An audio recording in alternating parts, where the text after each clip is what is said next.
cover the taxes. I can't either. Yeah. Those defenders, perhaps, Kirk, a little less business-like than we've seen in the past. They are keyed up to get after Deshaun Watson.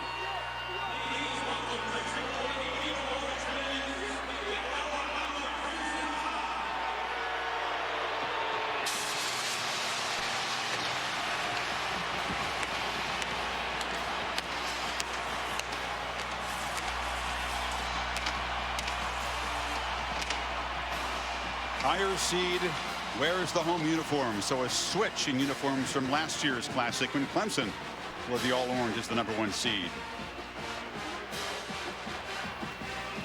Defensive leader Reuben Foster. Here's big Jonathan Allen, one of the most decorated defensive players in the country. Sam Robinson, number 74, their stalwart left tackle, one of the captains as well. Here come the Tigers.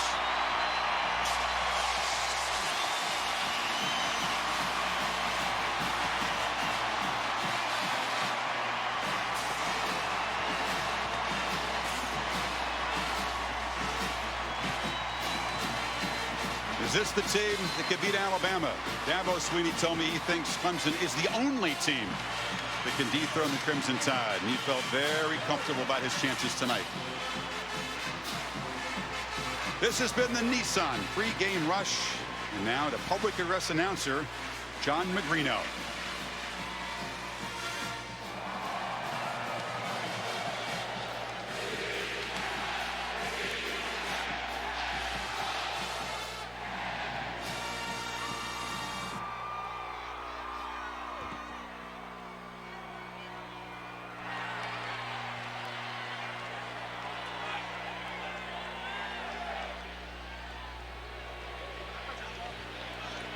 Tonight, as we pay tribute to our nation, we celebrate the 30th anniversary of the U.S. Special Operations Command.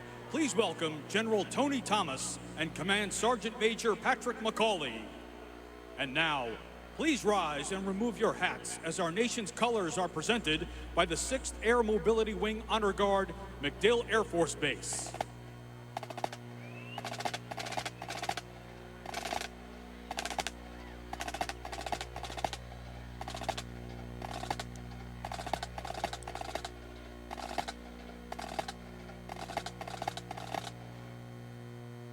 Here to perform our national anthem, accompanied by Challenger the Eagle and a flyover from the 1st Special Operations Wing, Hurlburt Field, Florida, please welcome Capitol Records Nashville recording artists, Little Big Town.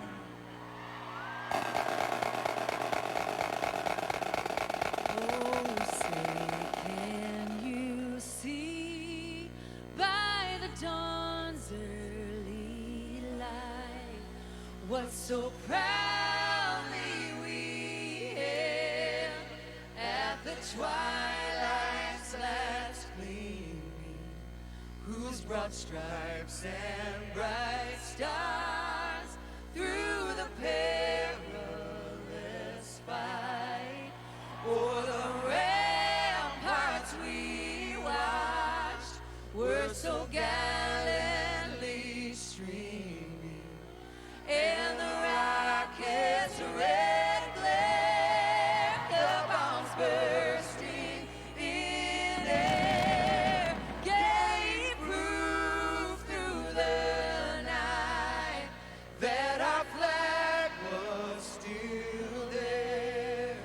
Oh, say does that star-spangled banner yet wave o'er the land of the free and the home of the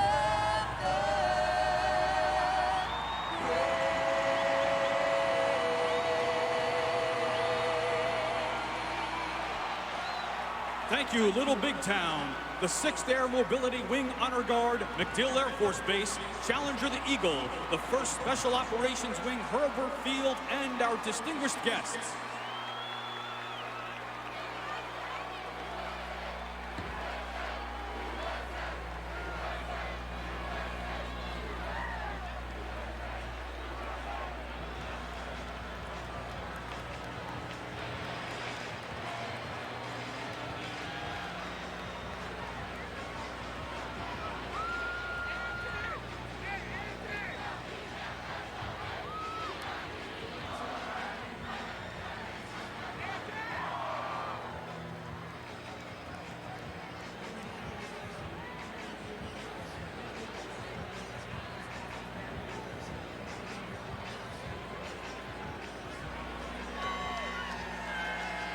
Ladies and gentlemen, please direct your attention to midfield for the national championship game coin toss with inductees of the 2017 National Football Foundation College Football Hall of Fame. Representing the University of Tennessee, Peyton Manning.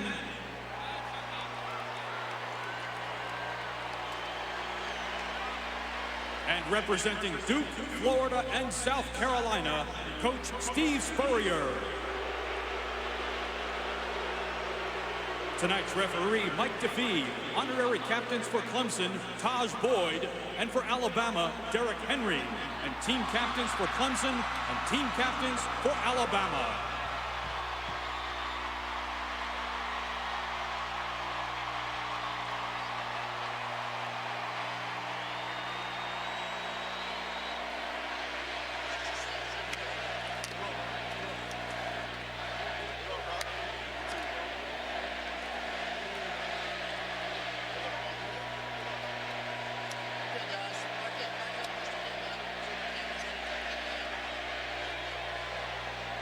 All right, gentlemen, congratulations and welcome to the 2017 College Football Playoff National Championship. Back-to-back appearances by both teams, extremely impressive. My name's Mike DeFee. I'm your referee today from the Big 12 Conference. This is Robert Richardson. He's your umpire. Here's our coin tonight. This is heads, and this is tails. Clemson, you've been designated to call the toss tonight. What's your call? Heads. Heads is his call. It is heads. You want to call. You want to defer. You want the football. Which end do you want to kick from? You want to kick it this way? You put your back to that goal. Your back to this goal.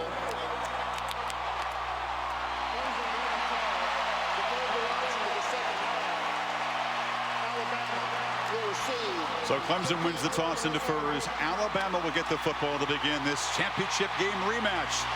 Alabama graduate, former national champion wide receiver and special teamer Dabo Swinney tries to beat his old school tonight. Samantha? Well, Coach, you've talked about how big of a challenge Bama's front seven is. So what's the biggest indicator to you that your offensive line can be successful against them tonight? Well, our past success, I mean, you know, we're 27-1 in our last 28. They're 28-1 or whatever. You know, we've played a lot of big teams, a lot of great teams. So we practice against good players. They're a great front. We got a great front. It's going to be a few plays, a few inches. Looking forward to it. Thanks, Coach. Tom Rinaldi, take it away. Sam, thank you very much. Nick, a true freshman quarterback and a new offensive coordinator. What do you need to see from them to have success tonight? Look, we have a good plan. We practiced it all week. It's time to go execute it. And it doesn't matter about all that because we've had a good week of work, and I think we're ready to go. Appreciate the time. Go get it. All right, thanks. Chris? All right, Tom, thank you. There's Sarkisian trying to exude calm in what must be an anxious moment and his 18-year-old quarterback. This is electric. A lot of fun. A fitting climax to this football season. The two best teams have muscled their way to Tampa. And someone's going to be kissing that trophy within the next 4 hours.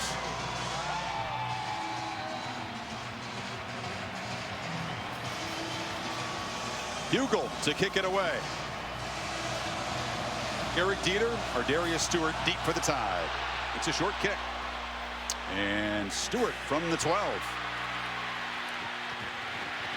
Cannot escape. Drop at the 25. And now we will see Jalen Hurts become just the second true freshman to win a national title. Big, strong guy, dual threat, extremely calm.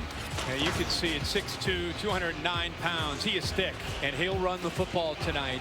When he does run the ball, he's like a tailback. They'll try to get him involved in the running game, more than likely out on the edges, or again, he complements the more physical Bo Scarborough between the tackles. A year ago, he was the scout team quarterback simulating Deshaun Watson. Remember, they've got to get Darius Stewart and Calvin Ridley involved early with some quick throws. It's a pass batted down on the very first play as Christian Wilkins got into that throwing lane. See, the thing is, Brent Venables knows that they have a true freshman quarterback, and you talk to anybody, what are you going to do with a young quarterback in this kind of atmosphere? Quick throws, try to get him to settle in. Brent Venables knows that. He's got his defensive lineman ready, aware. Wilkins goes up, knocks it down the quick throw. Clemson defensive line so good at getting the hands up, deflecting passes tonight. There's a second down handoff to Bo Scarborough, the young back who ran right through Washington, but Cleveland Farrell, who ate the Buckeyes alive in the semifinal, makes the stop. Farrell is just picking up, as you said, where he left off against Ohio State. A lot of pressure, and they will attack this offensive line and this young quarterback until they prove that they can make them pay for it. They are determined to make Jalen Hurts throw the ball to win the game tonight. So they're loading up at the line of scrimmage. Not in his comfort zone on 3rd and 11. Quick throw near side. Calvin Ridley collects it in traffic. Very little running room as Ryan Carter, the corner, shut him down, and the Tide go 3 and out. Now the streak continues for this Alabama offense against ranked opponents. They have struggled on opening drives. This is now the 7th ranked opponent that they've gone up against. They've only had 3 first downs in those situations in the last 2 games against Florida and Washington. 3 and outs, and now Clemson are 3 and out. So J.K. Scott, the fine junior punter, is on, trying to boot it deep and prevent Clemson and Artavis Scott from creating good field position for Deshaun's first possession.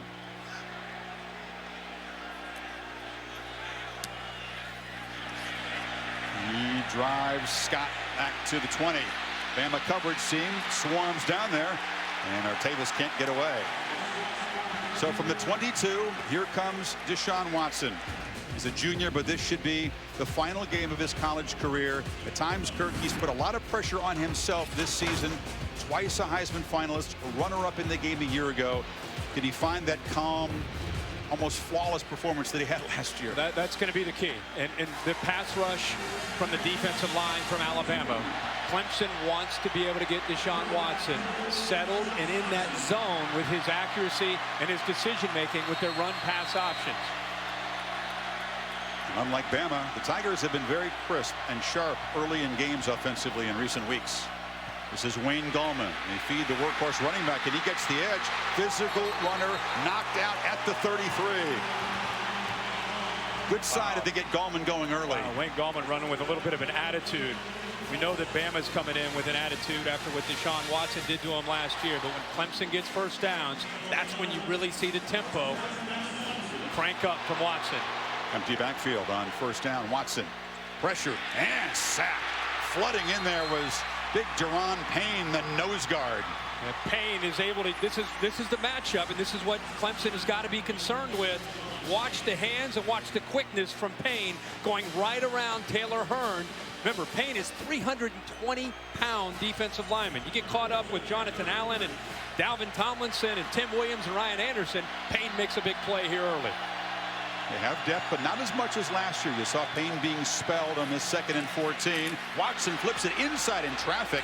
A shovel pass to the tight end, Jordan Leggett. A flag is down. These two defenses are flying around, and Deshaun Watson sitting down on the field still. Deshaun is a tough guy, and he's gotten stronger since last year to take shots. Personal foul, unnecessary roughness, defense number 10, 15-yard penalty, automatic, first down. Reuben Foster hit the quarterback, and that's the penalty. Yeah, remember we talked about how Alabama wants to send a message? Watch 10, Reuben Foster come in here late after the shovel pass right there with a club to the head. I mean, that's why Watson was staying down. They're trying to send a message to Deshaun Watson. It cost them 15 yards. Ball moved to midfield. Deshaun's pretty good at shaking off that kind of stuff. Still got the ball, delivers to Scott. Clemson receivers had an excellent night blocking on the edge against the Buckeyes, but is that a tougher chore against Alabama tonight? Absolutely. Well, these corners do a really good job of getting off their blocks, and their eyes are right now on Deshaun Watson. You know, you hit Deshaun Watson like that, you're obviously trying to send a message to this Clemson offense. But at the same time, this isn't your average quarterback. You know, you're going to press his buttons as well by doing that. And it opens up other aspects with an overly aggressive defense. On 2nd and 9, this is Gallman stumbling forward and dropped at the 44. It'll be 3rd down and 4.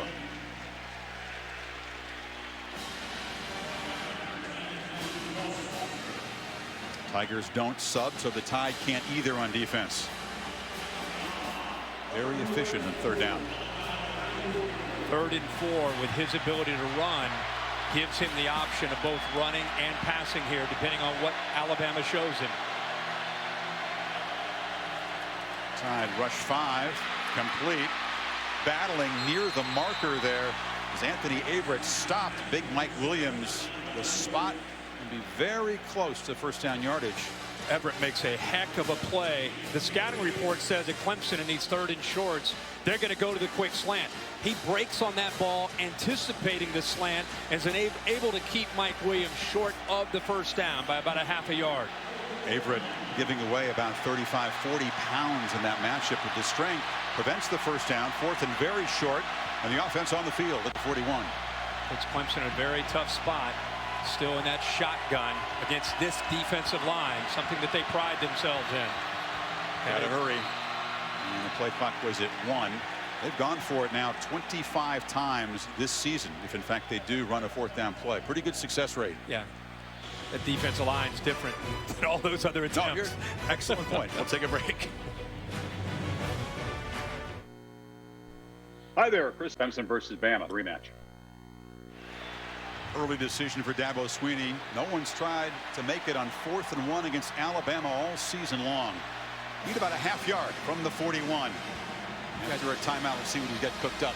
We got Dalvin Tomlinson, 54 in the middle, over 300 pounds. Deron Payne, who's already made a big play with some penetration at 320 pounds, right in the middle, anchoring that defensive line. 5 receivers, empty backfield. And now Gallman and Leggett motion in. Option. Gallman. Nothing.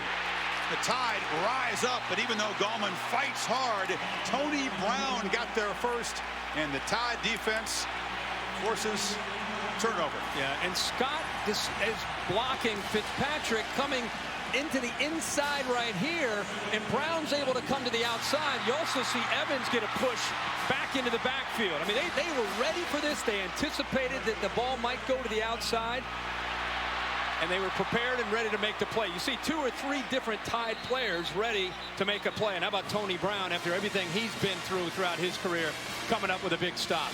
Tony Brown, better tell him sometimes Gallman doesn't get down on the first hit, though. He was celebrating, and Gallman was still fighting hard. It didn't wrap up. He just hit him. So the turnover on downs gives Tide the football for their 2nd possession at the 41. See if Sarkisian can call stuff to get Jalen Hurts settled in. Play action, chased by Wilkins. Excellent runner, takes off, and against man coverage, they just forgot about the quarterback who scoots down to the 35. Clemson is a man-to-man team, and if you can get to the outside of Wilkins, then you can have room to run. Look at the coverage downfield here and here. Nobody's able to account for the fleet-footed quarterback, and he's got room to run. After the 20-yard run, Alabama plays with some tempo. Scarborough plows forward for 4. They call that a win on 1st down. If they can get a 4-yard gain or more, that's a win on 1st down, says Saban. Yep. Steve Sarkisian is right now, as we speak, just kind of settling into this game as his play caller here in his first game with Alabama calling plays. Play action again, quick penetration. Quarterback knocked down, and 2 flags come in. Cleveland Farrell, who was J.T. Barrett's nightmare last week, got in early. He got his hands into the face of the quarterback after he threw the ball. You can see the big left tackle Cam Robinson didn't appreciate it. Roughing the passer. Defense, number 99. Go over the head. flat, automatic.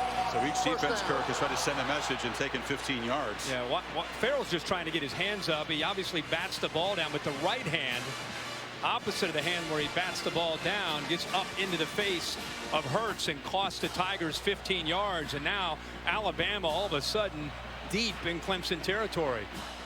Ball spotted at the 20.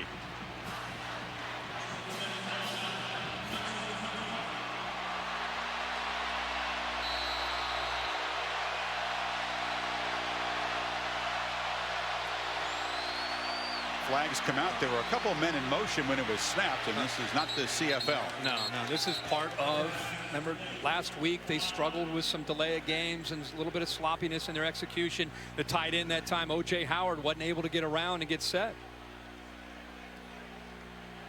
Illegal shift, offense, 2 men moving without resetting. It's a 5-yard penalty. Replay first down. Nick Saban told us on the sidelines he expects to be supportive and calm, not chew out Sarkisian, such a feature of Lane Kiffin's time on the sideline. We looked at each other and said, we wonder if we believe him. How long will that last if things don't go well? I think it depends on the game. Quick huddle break here by Bama. They're going fast. On 1st and 15. Scarborough gets the edge. Bo Scarborough cuts it back, still rumbling all the way to the end zone. Touchdown, Bama.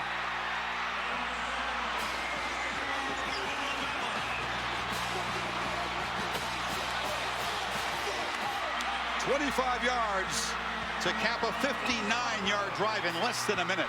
Boy, what a great block by O.J. Howard to get him to the edge. Let's see if he extends before he touches to get down. He is in the end zone for a touchdown. And the running back who replaced the Heisman Trophy winner Derrick Henry finds the end zone, much as Henry did early in last year's championship game. The AT&T pylon cam giving you a good look. So Adam Griffith, the senior kicker, and the Clemson crowd making their displeasure known. Bama's defense makes the big stand on 4th and 1. Exactly. 20-yard run by Hurts. The 15-yard penalty on Farrell sets this up. Watch Howard come around here. O.J. Howard, 88. Big block right there on the edge on the outside linebacker. O'Daniel gets him to the edge. And there's the niftiness from Scarborough. The cutback and the speed by the big fella to get it to the corner in the end zone for the touchdown. Sarkisian and Saban and company draw first blood in Tampa.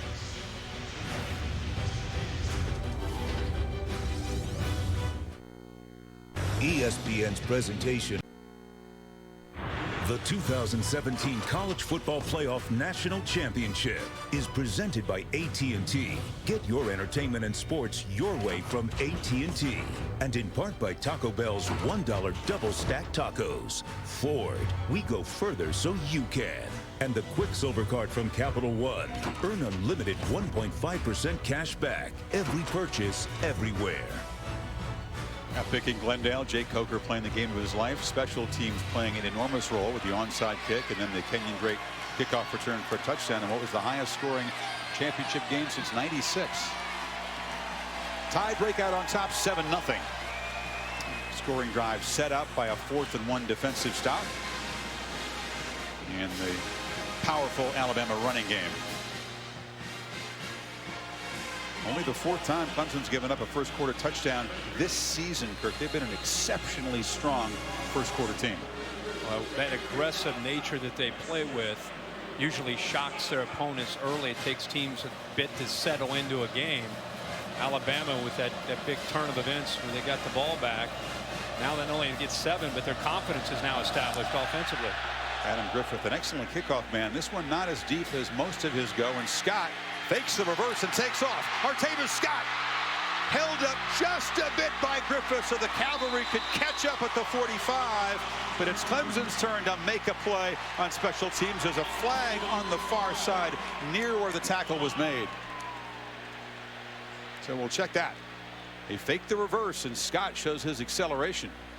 Well, if he got a face mask or what it might be, but it was, as you said, Chris, it was really close to where they made the tackle. Here's Mike DeFee. Personal foul. Receiving team number 41 hitting a player out of the play. 15-yard penalty from the end of the run. First down. Oh, boy, that's Grant Radakovich, the son of the athletic director. Dan is on the playoff selection committee. And Dabo Sweeney hates that kind of needless mental error, as most coaches do. Yeah, all the way here on the left, right here. And that's the number that they call. Maybe happens up here, just towards the end of the play is where, yeah, right here, boom, right there. You saw him come in and clip a guy at the end, unnecessary. And instead of having the ball at their own 40, they go all the way back inside their own 30-yard line. Costly penalty.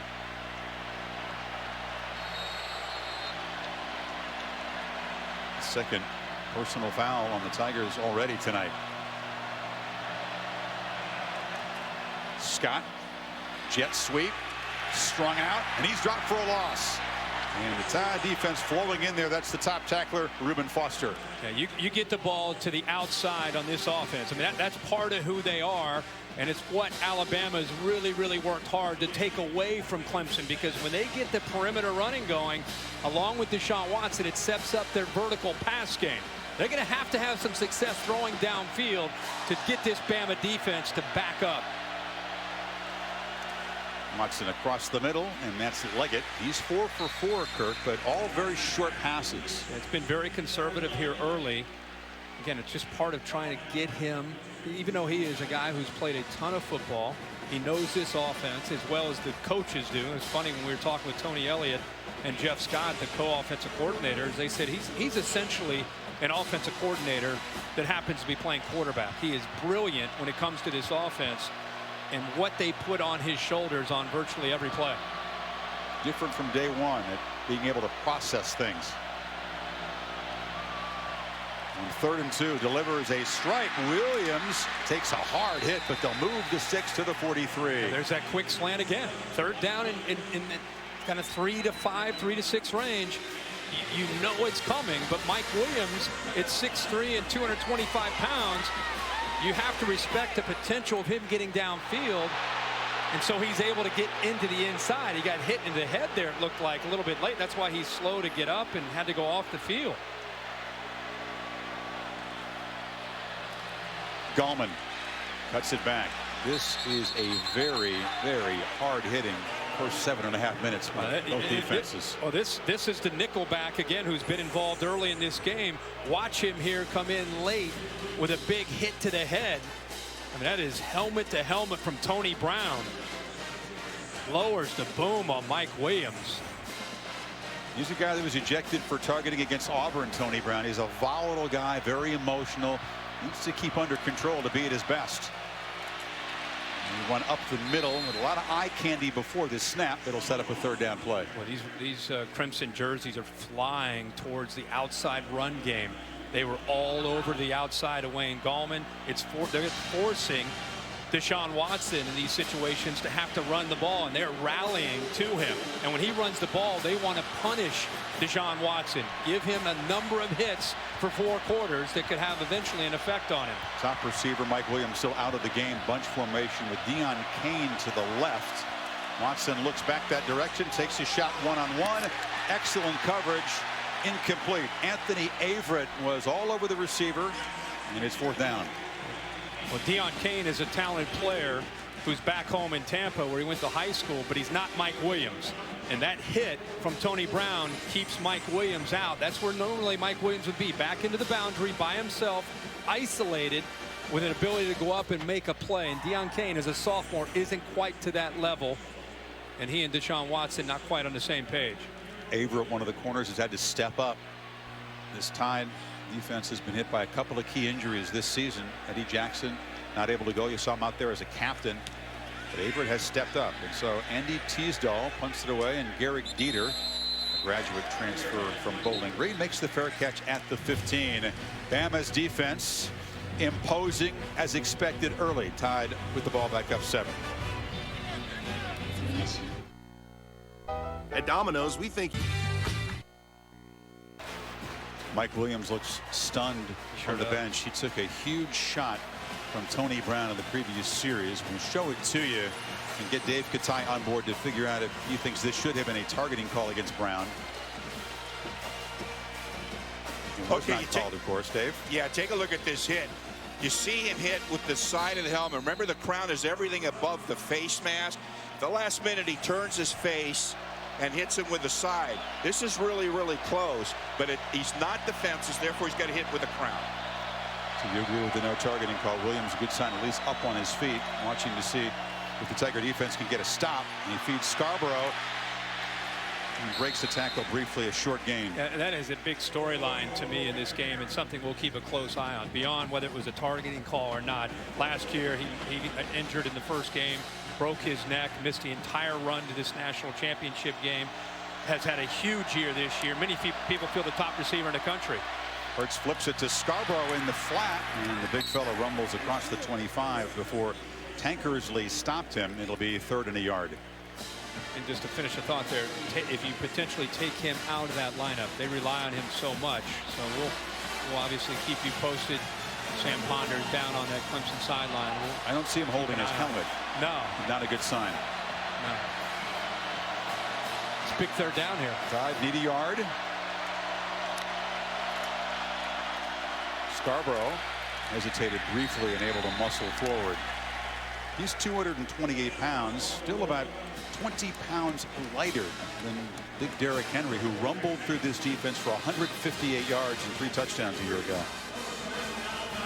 Well, Bo Scarborough is not only physical, Chris, but he can run. 4-5 type of guy. He gets out on the edge, as we saw last week. He can go. We're going to kind of give you an idea of what Steve Sarkisian is dealing with as a play caller tonight.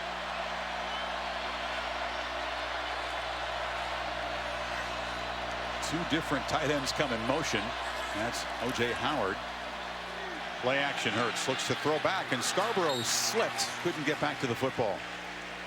Trying to get to the fast-moving Clemson defense out of position with a screen back to Scarborough. There's Steve Sarkisian again, who's called plays in big games at USC and at Washington. He's communicating the play that he wants, and you can see the quarterbacks down at the bottom signaling into Jalen Hurts. He gets the call, and away we go. And Hurts goes rolling out and delivers a throw incomplete. Ardarius Stewart was backpedaling, couldn't come up with it. He said it's like riding a bike. He hadn't called plays since a Holiday Bowl victory a couple of years ago for SC. Yeah, back in 14. Now he's going to go to 3rd and 10. He goes right off his play card. He's going to look to see which one that they feel the best about. You can see the urgency. Remember last week there was some hesitation at times on the play call.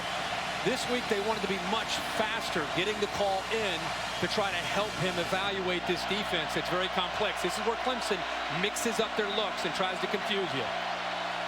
The quick true freshman back, Josh Jacobs, is in the game behind Hurts. Tigers are showing some pressure. And Jacobs shows the quickness. And Joshua Jacobs still running hard. They move the 6 to the 40. A change of pace from Big Bo. Great job by the offensive line. The left guard here, Pierce Baker, does a nice job. The center gets up to the next level. Watch the left tackle does a nice job as well. Robinson picks up Ben Boulware. Clemson maybe caught off guard there on 3rd and 10, not expecting an inside zone play, but it opens up and Bama picks up a 1st down. Get 13 yards. You give that one to the play caller? Play caller and the offensive line, as much as Scarborough. Hurts. This is a designed run, and the Tigers storm the backfield and stop him right there. Kendall Joseph, the middle backer, got him. Keep in mind, this Clemson defense nationally has been one of the best all year. They've been physical against the run. They do a very, very good job of pressuring quarterbacks, especially on 3rd down, where they're in the top 5 or 6 in the country on 3rd down defense. One of the best in the country in sacks and tackles for a loss. They need to create negative plays to make Jalen Hurts feel the pressure of this defense. They blitz. Hurts steps up into the gap, stutter steps, and gets out near the 50. Looks like he was well schooled for those linebacker blitzes. Yeah, and so was Bo Scarborough, because Bo Scarborough is the man who opened this up and gave him a chance to be able to get out there and have some room to run. He comes all the way over and picks up this blitz coming from Ben Boulware, who's coming right up the middle. Right there, by him recognizing that, it allows Hurts to be able to get underneath of that block and pick up big yards there to set up a 3rd and manageable, which is exactly where Sark and this offense want to be. Scarborough back in. They fake it to him. Hurts steps up and has the strength to get the first down into Clemson territory. And we came in talking about how much Deshaun Watson. We actually have a holding call. I wondered if they missed it or if they called it. There's a holding call here by the tight end. Cam Robinson says, who, me? No, he's okay. It looked like 84 inches to me, the tight end. Holding. Offense on the left tackle. Put the runner at the point of attack. 10-yard penalty. Replay third down. No, you didn't mention the name. No. The left tackle is Robinson. You're not buying it. 74 didn't touch anybody, so it couldn't have been him. The left tackle, the tight end up here, who looked like he was playing left tackle because he was in trying to make a block on the quick Farrell. He's the one. You can see Cam Robinson. He puts his arms out right away. I didn't touch anybody. Memphis, though, did tackle Farrell. So instead of a first down at the Tigers 49, the Tide backed up to 3rd and 13. Watch the linebackers from Clemson. Usually very active, either disguise pressure or end up right here and here. These two guys usually are involved in the pass rush. It's Damian Harris, the sophomore, in a tailback, blocking the blitz. Ball batted in the air, incomplete. So for the second time tonight, the D-line bats a pass down. That time it was Austin Bryant. Well, if you keep him in the pocket and you time up your leap, obviously he's not necessarily the biggest quarterback at 6'2". And Bryant is 6'4" and has a good wingspan. He knows he can't get in there. It's a great job at timing it up, knocking it down. It's a deep and young rotation defensive line. A true freshman. We'll talk about Dexter Lawrence, the redshirt freshman, 4 sophomores, a junior, and just 1 senior, big Carlos Watkins. Incredibly deep and talented group. Scott collects a low punt, and it's partially blocked. The Tigers storm in. The roll will still take the ball inside the 40, but Tanner Muse, the safety, got into Scott, the All-American punter.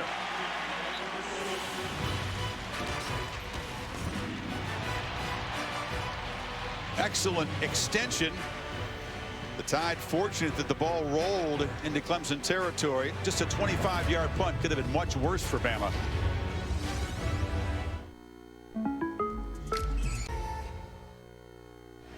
Aerial coverage provided by DirecTV. If you call yourself a sports fan, you've got to get DirecTV. Samantha, what's the latest on the status of the top receiver for the Tigers, Mike Williams? The latest is good news for the Tigers. Mike Williams given the all clear from the athletic training staff. They asked him a few questions when he came off, but then really didn't receive any medical attention after that, despite the fact he's in some pain. You can see why there. He's taken some huge hits already early in this game, but ended up smiling at the end of that drive. He seems like he's good to go. He is certainly good news. We'll see if he can become a factor in this game. Tigers take over at the 37 after the partially blocked punt by Muse. Because I was just about to say, we're still kind of, this game is still kind of settling in. But Deshaun Watson in these first few series, even though he's 5 of 6 for 23 yards, conservative in their passing game, doesn't just feel like he's involved in the running game. Like to see him more involved in the running game to make Bama have to appreciate that part of the Clemson offense. Watson will take his first downfield shot. Looping throw for Kane, and the Tampa native cannot catch up to it. Again, Anthony Averett was in coverage. Again, missing Mike Williams there on the outside. And don't get me wrong, Deion Kane's a very, very talented player, but not the same as Mike Williams, who now is checked back into the lineup. Again, not only the size difference, but just the connection and the chemistry between Deshaun and Mike Williams back into that boundary where they put him when they're on the left hash, back in there by himself.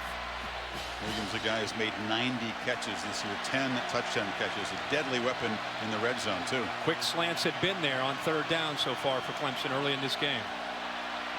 Need 5. Low snap. Watson has to battle for the ball in the scrum. Ryan Anderson's got it for Alabama. No whistle yet. The Tide have a takeaway. Well, Deshaun Watson went back in for the ball in that scrum, and the ball ended up getting behind him, and Ryan Anderson reached down and just got it. He goes back in to be able to recover it, and it looked like he went in early enough to be able to get it. But watch the ball bounce behind him, and you can see Ryan Anderson just looks down and picks it up. Gallman didn't see it. He was seated on the ground near where the ball was rolling around. And Anderson, one of the toughest, orneryest customers, who had that pick 6 against Washington, a takeaway. It's the 28th for this Alabama defense. And it sets the Tide up at the Clemson 35. Time for the Tigers defense to rise up and make a stand here. It's early. And now a false start from Robinson on the left side there. The fine All-American Outland Trophy winner with a mistake. Yeah, some movement from Clemson, just kind of shifting. And he appeared to be confused there. Moved. Offense, number 74. 5-yard penalty, first down. You said it, Kirk. It was a very poor snap by Jay Guillermo. The Tiger offense does not look at all comfortable so far. Most Alabama opponents don't, but you expect with Watson and his poise and all the weapons at their disposal on the success they had last year, I thought they'd have a faster start. First and 15. Scarborough hit and dropped for a loss. Storming in was Carlos Watkins, the old man of that group. Boy, that is outstanding. They actually slant their defensive line that way. They're moving this way. Watkins fights through, shoots a gap. And I'll tell you, he is quick at 305 pounds, able to get off of Corbin and into that backfield for a big loss. And second and 17. Sarkisian wants some tempo, but Hurt's throw is too high for Calvin Ridley. You just talked about Clemson's defense needs to kind of step up and make some plays after that turnover. The biggest thing was the left tackle Robinson with a false start to move him back 5 yards. Next play, they get penetration for a tackle for a loss. Drop a ball there. Now you've got Alabama obviously in these second and third and long situations with the freshman quarterback who has not been very consistent as a passer all year. Now, when he's only 2 for 7 so far tonight for 10 yards with 2 passes batted down. Tigers showing a whole lot of pressure. They bring the house, and Hurts chased, retreats, and just fires to the bench. Never had a chance. That was a great call by Brent Venables to come after a quarterback with speed with Van Smith. They bring the linebackers, they're bringing pressure, and Van Smith ends up chasing him down. When you bring the linebackers, maybe they get picked up, but you can't account for the safety. You see the speed of the safety, able to chase him down, force that errant pass, and get this 4th down play. After the takeaway, they go backwards, and now Scott, who was very slow in his get-off. It took 2.3 seconds last time when Muse got in there and got a piece of it. He'll try to knock it dead. Very good at hitting these sky-high punts and letting the Tide coverage team run under it. And that's what he does. And that is absolutely flawless execution. After the block the last time, you couldn't draw it up better than that. And like you said, how many times was Washington starting drives last week in the Peach Bowl inside their own 10-yard line? Levi Wallace was the man down there who stopped it, but credit the punter. That's a sand wedge. It's hit at the 1 and just stopped. Yeah, that is beautiful, and it's all about the football in college football. AT&T pylon cam. They were well blocked. They'd like to get down there and catch that ball. Tigers did a good job, but that somewhat fortunate bounce backs up Deshaun to the inside the 1-yard line. Mike Williams is in the game, off to the right, matched up against Marlon Humphrey. Clemson running game really hasn't been there. The ball was down short of the goal line. That plays under further review. Tom Robinson of this Big 12 crew is the replay official. Don't take a peek. And it just matters where the ball is, not the player, and it just has to touch the front of that white line to be a touchback. But I think Wallace got it just in the nick of time. Yeah, you can see his feet touch and go into the end zone. Doesn't matter. But it doesn't matter. Again, in college football, it's where the ball is, and as long as it doesn't break the plane, then he's allowed to see his feet into the end zone. It's the very front of the white line, but I think he just secured it. The upper angle showed a little bit better. But you can see the importance of this play. They want to review it because there's a big difference from the half-yard line to the 20. After review, the ruling on the field is confirmed. Short of the goal line, first down. How adventurous can you be against a defense this good that's already had a 4th down stop and a takeaway if you're Tony Elliott and Jeff Scott? And remember, this Alabama defense is not only has the ability to create the turnovers, as we saw again reminded last week, how they look to score. This is where they want to get you, try to pressure you into a mistake. But this one's against Deshaun Watson. To me, the best quarterback in college football, best decision maker at this position in college football. Gallman, you just hold your breath when you're handed the ball in the end zone against this defense. He had to make a quick move to escape. Deshaun Watson a week ago against Ohio State, he had a spring in his step. You know, he looked like he had an ability at any moment to pull the ball and pick up 10 or 12 or 15 yards. Off to a little bit of a sluggish start tonight when he has the ball in his hands. A lot of smiles, a very relaxed attitude in that game. I haven't seen that so far tonight. Pressure off the edge. Gallman, the flag is down as he spins for a short game. Ryan Anderson looked like he got a head start there on his blitz from the outside. Saban is standing out on the field about 5 yards into the grass with his headset off, screaming. Kind of mental mistake. He does not suffer well. Well, I hope he's upset with his player and not the call. I think that was the gist of it. Man, they made the fumble recovery. Offside. Defense. Number 22 in the neutral zone at the snap. 5-yard penalty from the previous spot. Replay second down. Anderson's an interesting story. He's a guy who was sent home in a Trailways bus his freshman year when he was redshirting. They're playing for a championship against Notre Dame. Thought he was going to transfer. His mom said, no, you're not quitting Alabama. You stay there. No quitting. And look where it got him. And now he's the alpha of this Bama defense.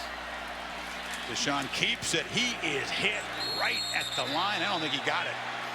A crimson wall led by Deshaun Hand held him back. Well, that was impressive.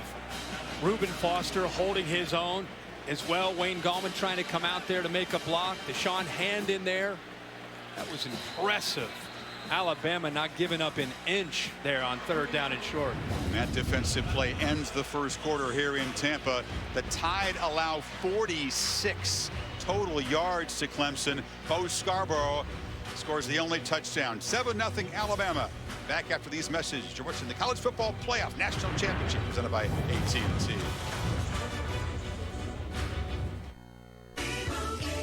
Geographic. Set for the second quarter of the College Football Playoff National Championship presented by AT&T.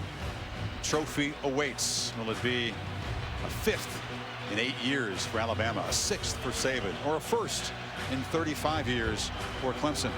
Remember, early in the game, there was a 4th and 1, and they were so nervous about running into the interior that they tried to go to the outside. Now they're into a 3rd and 1 deep in their own territory. They go back to the outside, or they test Bama where their strength is, into the teeth between the 2 guards in the center. They got a little cute that first play call, didn't they? This one is a meat and potatoes handoff to Gallman, and they do move the sticks. That was a much better job. And that's a tough ask, by the way, without a lead blocker. Gallman had 12 yards, Kirk, in the game's first offensive play for Clemson. That's the longest gain they've had. Very little since then. Not only picking up a 1st down, but obviously getting away from their own goal line. Watson, the slant. It's a low throw and a catch by Hunter Renfrow, the guy who lit up the Tide for a pair of touchdowns in last year's game. Yeah, he was magnificent a year ago. 7 catches, 88 yards, and those 2 touchdowns. Caught everybody off guard with what he was able to do against Minkah Fitzpatrick in coverage.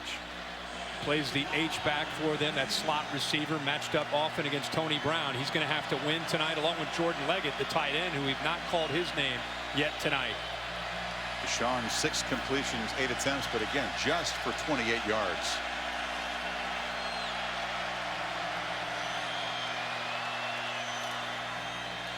Jet sweep again. Gallman takes a handoff, and that works for a 1st down.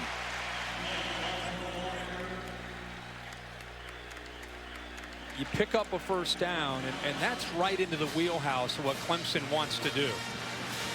Mix in a little bit of run game from Deshaun Watson with that. Then your play action passing game. It all fits together for the Clemson offense. Deshaun runs into heavy traffic, and he's dropped. Clemson this year, when they want a big play, they've had to go to the passing game. Very few chunk plays running the ball. Watch here how hesitant he is about pulling out to run the ball.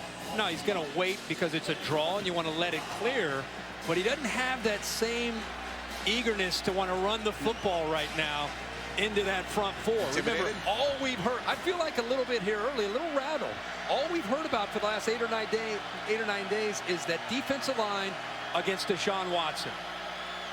Deshaun keeps it, picks his way for a short gain. If you're going to hesitate, the offensive lineman got to hold their blocks for a long time. Not easy. Makes it a lot tougher to do.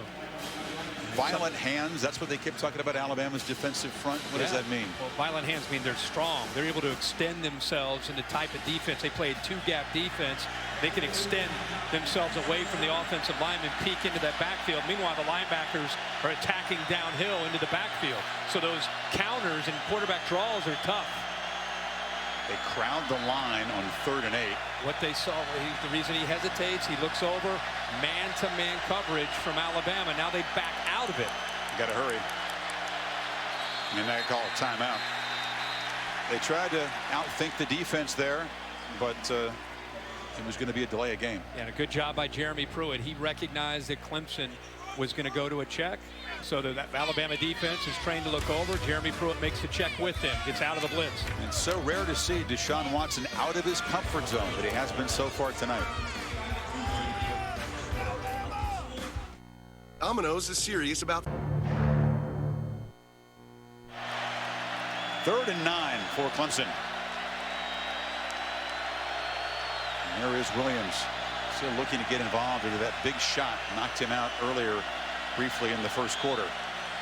Deshaun looked that way, now looks back right, way over the head of a well-covered Jordan Leggett. 4th down. It's early in this game, but I think Deshaun Watson, because of that big hit that he took early and the way this game is going, with the Alabama defense playing with an attitude, a little chippiness, I think he's a little bit rattled. I think he's a little bit out of sync. Now, it's a long game. He could get back on track. But early, the storyline to me after 1 quarter is that Bama's not only shutting Clemson out, they've rattled the quarterback, Deshaun Watson, got him off track.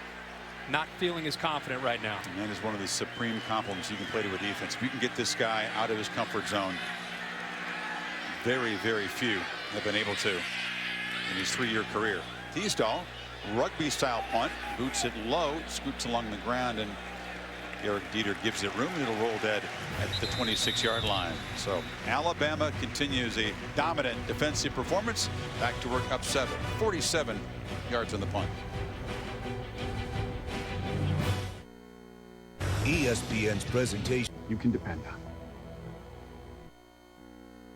The 2017 College Football Playoff National Championship, presented by AT&T, is brought to you by Nissan, premier partner of the Heisman Trophy. Northwestern Mutual.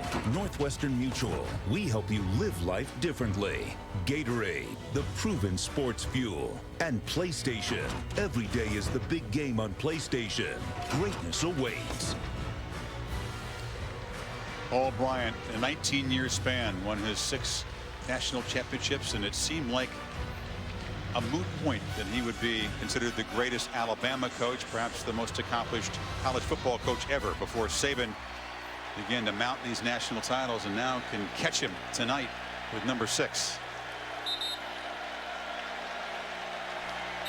It would be in a much shorter span of time. They still honor him with the houndstooth hats. I think that's great.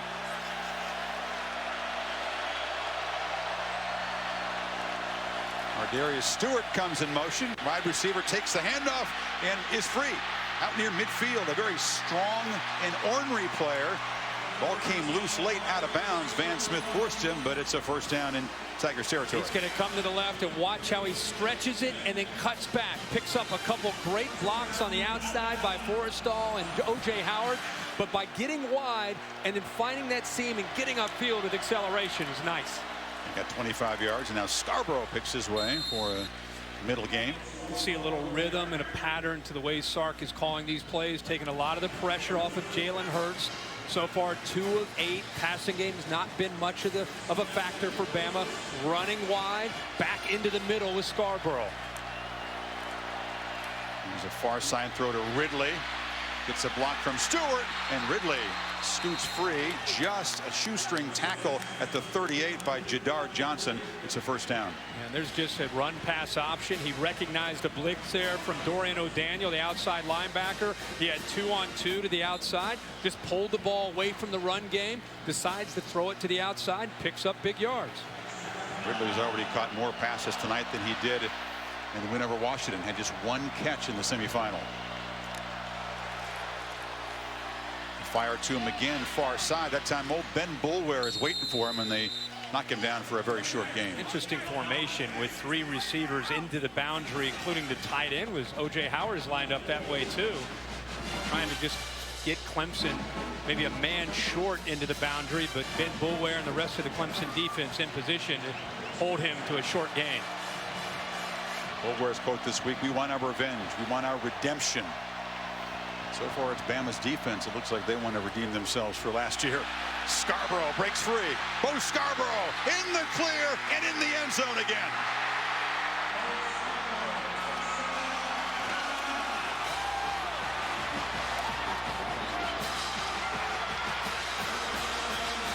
"37 yards, pure power football." An impressive blocking on the left side by Cam Robinson. Ross Pierce-Baker also with a big block on Ben Boulware. How about Ridley, the receiver, downfield with a big block? Entire left side does their job, and Scarborough is dangerous right now with a healthy knee when you give him room to run. Big fellas blocking like that. Scarborough running hard makes a young quarterback's job very, very manageable so far. Jalen Hurts hasn't had to do too much, and the Crimson Tide are up 2 touchdowns now early second quarter. Well, they are establishing the line of scrimmage. Watch the left tackle Cam Robinson out here. He's going to make a nice block here, and then you're going to see a double team where they work up to Ben Boulware on the left side by Ross Pierce-Baker. The timing, it takes patience. There's the initial block. Watch Pierce-Baker get a block up here to that second level on Ben Boulware. There's Ridley 3. Give him room to run. Van Smith, who's undersized at 195 pounds, not necessarily willing to come over and run support. He runs through that arm tackle. Van Smith's tackle, a stiff arm. And is that Derrick Henry running into the end zone? Look a lot like him. Dabo says, "You're going to have to fight from behind again." You see Cam Robinson, the big tackle, raise his hand. It was almost like a called touchdown. He said, "No way they're tackling Big Bo with arm tackles out there." Huh? You're right. He made his block. He pushed his man outside. He put his arm up like, "We got this." Yahtzee. That's a touchdown. No, this is the biggest deficit the Tigers have faced. They rallied in the fourth quarter from 8 down against Louisville and Florida State. But Bama throwing some haymakers early on here. Scott from the 2.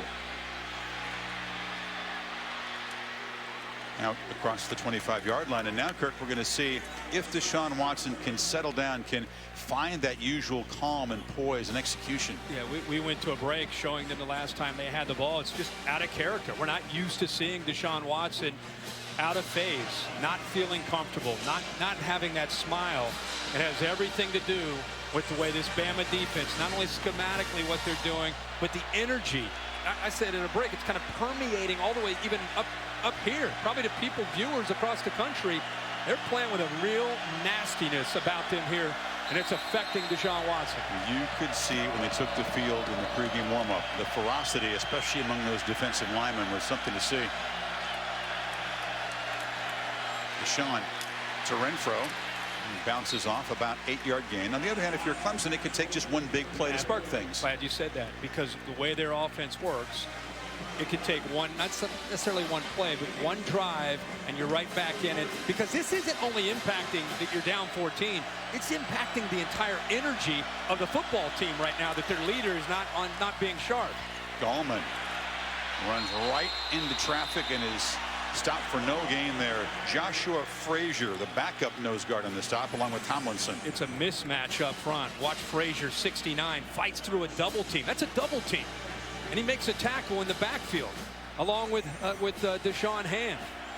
It's a mismatch early in the game with that defensive line against the offensive line from Clemson. Tigers need 1.5 yards to keep this drive going.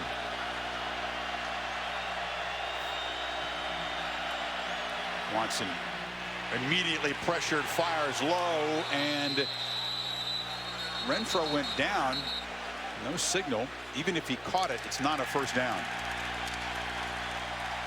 Anthony Jennings, a backup linebacker, got in there quickly, Kirk. All kind of guys are coming in here. Not only did he get in quickly, Chris, it's where he came in. He knew that Deshaun Watson was rolling to his right, so he ends up moving to the right and forcing Deshaun Watson to have to get the ball out quickly. It's a good effort there. Is short of the first down, even if he makes the catch.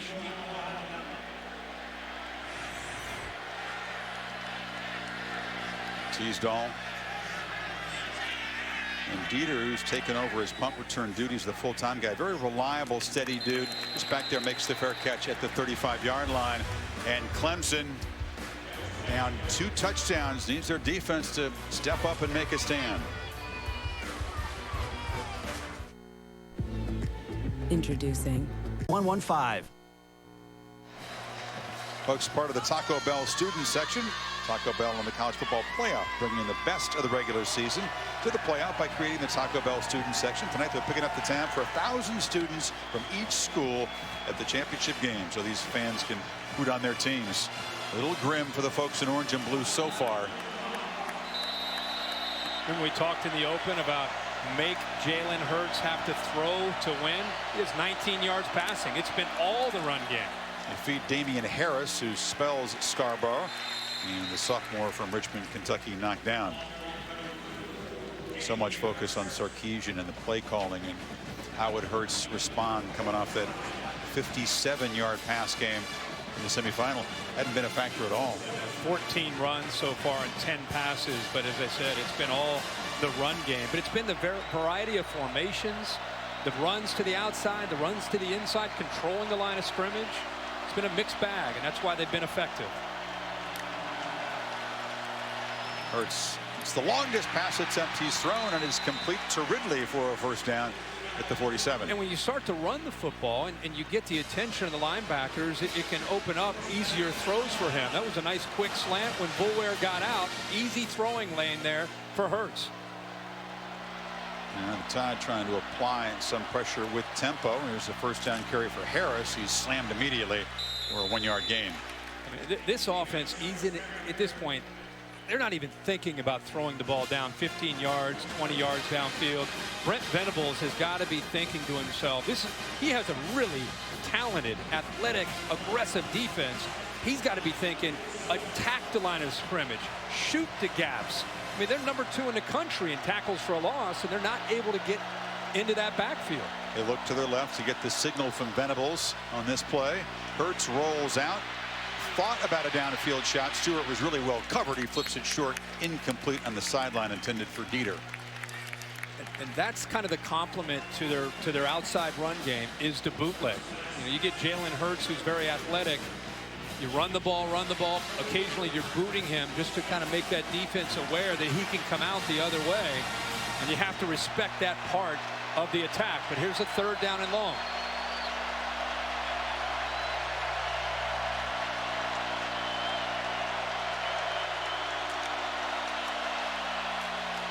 Had it at the line, incomplete. They were hoping they could get a hand on the football and then get lucky with the carom.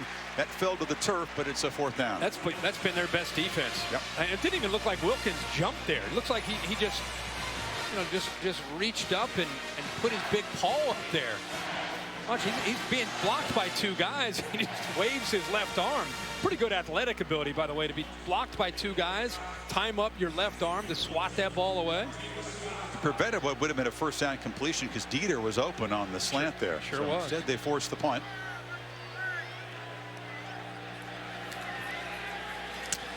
And Scott to Scott continues. This time J.K. boots it out of bounds. And again, Clemson will be pinned back as Deshaun Watson tries to get big Mike Williams and his weapons engaged here. Still being shut out. 7:42 before halftime. Burger King spicy nuggets. I got some serious stuff.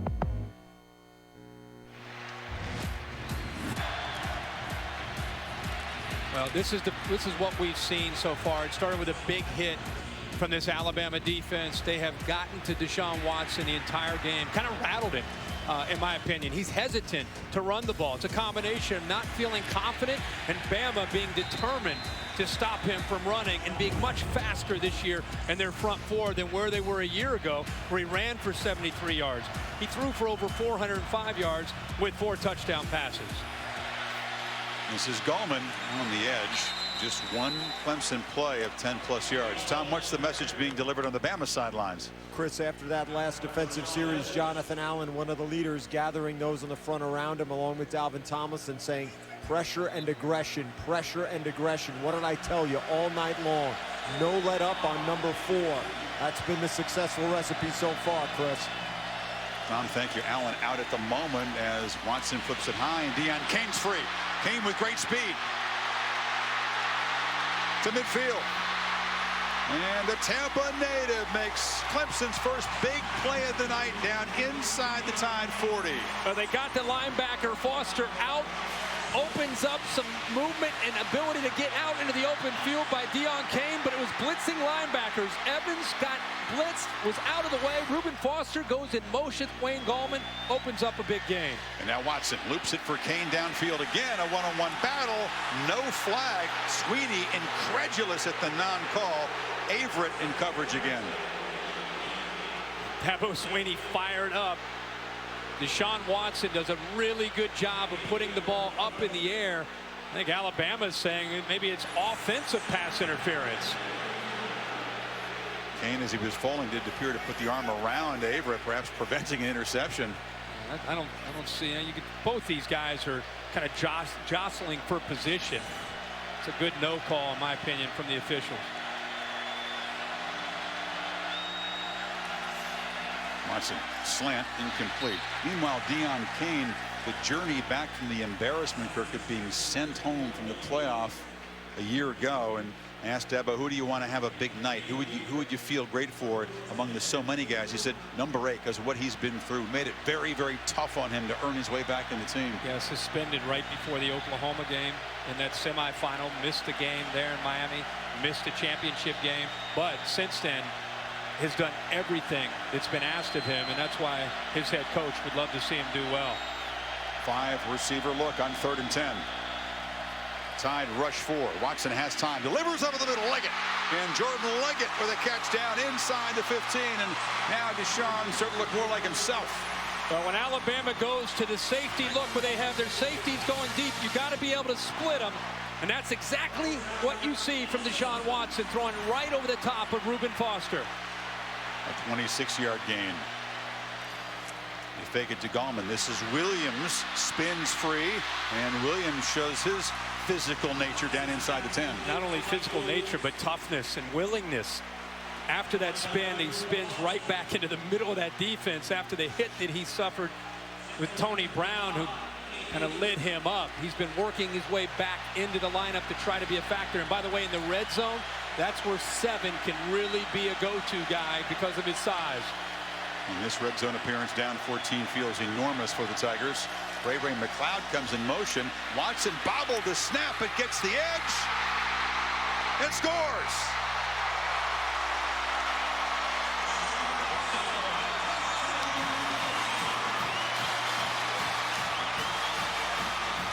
And with little dance to cap an 87-yard drive, Tigers offense has finally shown up tonight. See if he stayed in. Yep. Yeah, he's able to stay in. Ray McLeod, Chris, going in motion. It's the exact same play they called against Ohio State, where they motioned.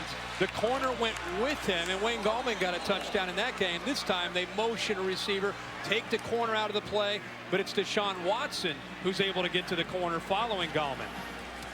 9th rushing touchdown of the season for the quarterback. And Clemson in 1:33 and 7 plays covered the 87 yards. So you get the motion to take the edge of the defense off. You'll see the receiver go here. Everett ends up following him, which opens up that edge right there. Now you just need to get a block by the tight end. You get a great block by Gallman, and then there's the quickness and toughness by Watson. He takes a blow but stays in bounds and gets to the end zone. And the agility to stay in bounds, keep his feet here. And he gets hit. This is rare here. Yep. his momentum, everything is going out of bounds, but he kind of put his foot down and got to the corner for the touchdown. And by the way, we talk about an important drive there, down 14. AT&T pylon cam shows the tightrope work of Deshaun Watson, a drive that was ignited by the long completion to Deion Kane, then the pass to Leggett to get in scoring position.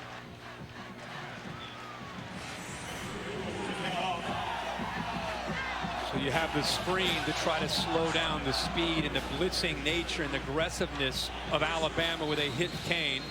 Third down, you have two safeties that are wide, opens up the middle of the field, and what a great throw by Deshaun Watson to the big tight end Leggett, and then the speed of Watson to get into the end zone.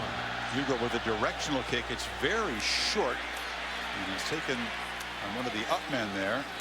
And it's Hentis, the tight end, who muscles out of bounds. So an interesting tactic from the kickoff team. They don't try to boot it deep. Well, Saturday on ESPN, an ACC College Hoops Classic between Duke and Louisville, number 7 against number 14. Saturday, 12 noon Eastern time. Also on the Watch ESPN app. Big 3 for the Cavs. They're going to make another run this year, Chris? I know you hope they do. Well, I'd love to see LeBron make a run. Does LeBron recover from Ohio State's shutout loss in the semifinal? I'm sure he's still recovering. Clemson fans on their feet and making some noise now. The energy has completely changed in this place. Hurts still got it. Excellent fake. I think the Tigers thought that Scarborough had the ball. It's a great read. It's his own read. He's reading Christian Wilkins, who obviously collapses down. And when he collapses down, he's going to pull it out. And he blows up Scarborough. And inside also is Farrell. A nice job of keeping the edge for the Clemson defense. Hurts has run it for 30 yards, which puts him over 900 yards on the season. Now looks to throw to Ridley, far side. Ridley escapes.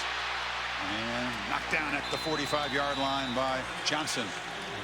Throwing in rhythm. Nice job with soft coverage to his left. He sees it before the snap. Throws in rhythm and timing to the fleet-footed Calvin Ridley. Just like that across the 50. Scarborough makes his way. Think about Hurts' rushing yards, Kirk. He has more rushing yards this season as a true freshman than all of Nick Saban's previous quarterbacks at Alabama combined. Talk about embracing a different style of offense. Think about that. Yeah, at 4 100-yard rushing games coming into tonight. This is Ridley who dropped it. Got to pick it up there. Incomplete pass. Keep in mind, you got to be careful when those are behind the line of scrimmage. When you're watching him, if you're not familiar with Jalen Hurts, remember this kid's a true freshman. He's 18 years old, out here playing in the national championship, up 14-7 against Clemson. We've seen what, one true freshman quarterback ever do that. Jamel Holloway. Jamel Holloway back in Oklahoma. He's a little bit younger than Jamel is at the time Holloway won the championship. He's only turned 18 in August.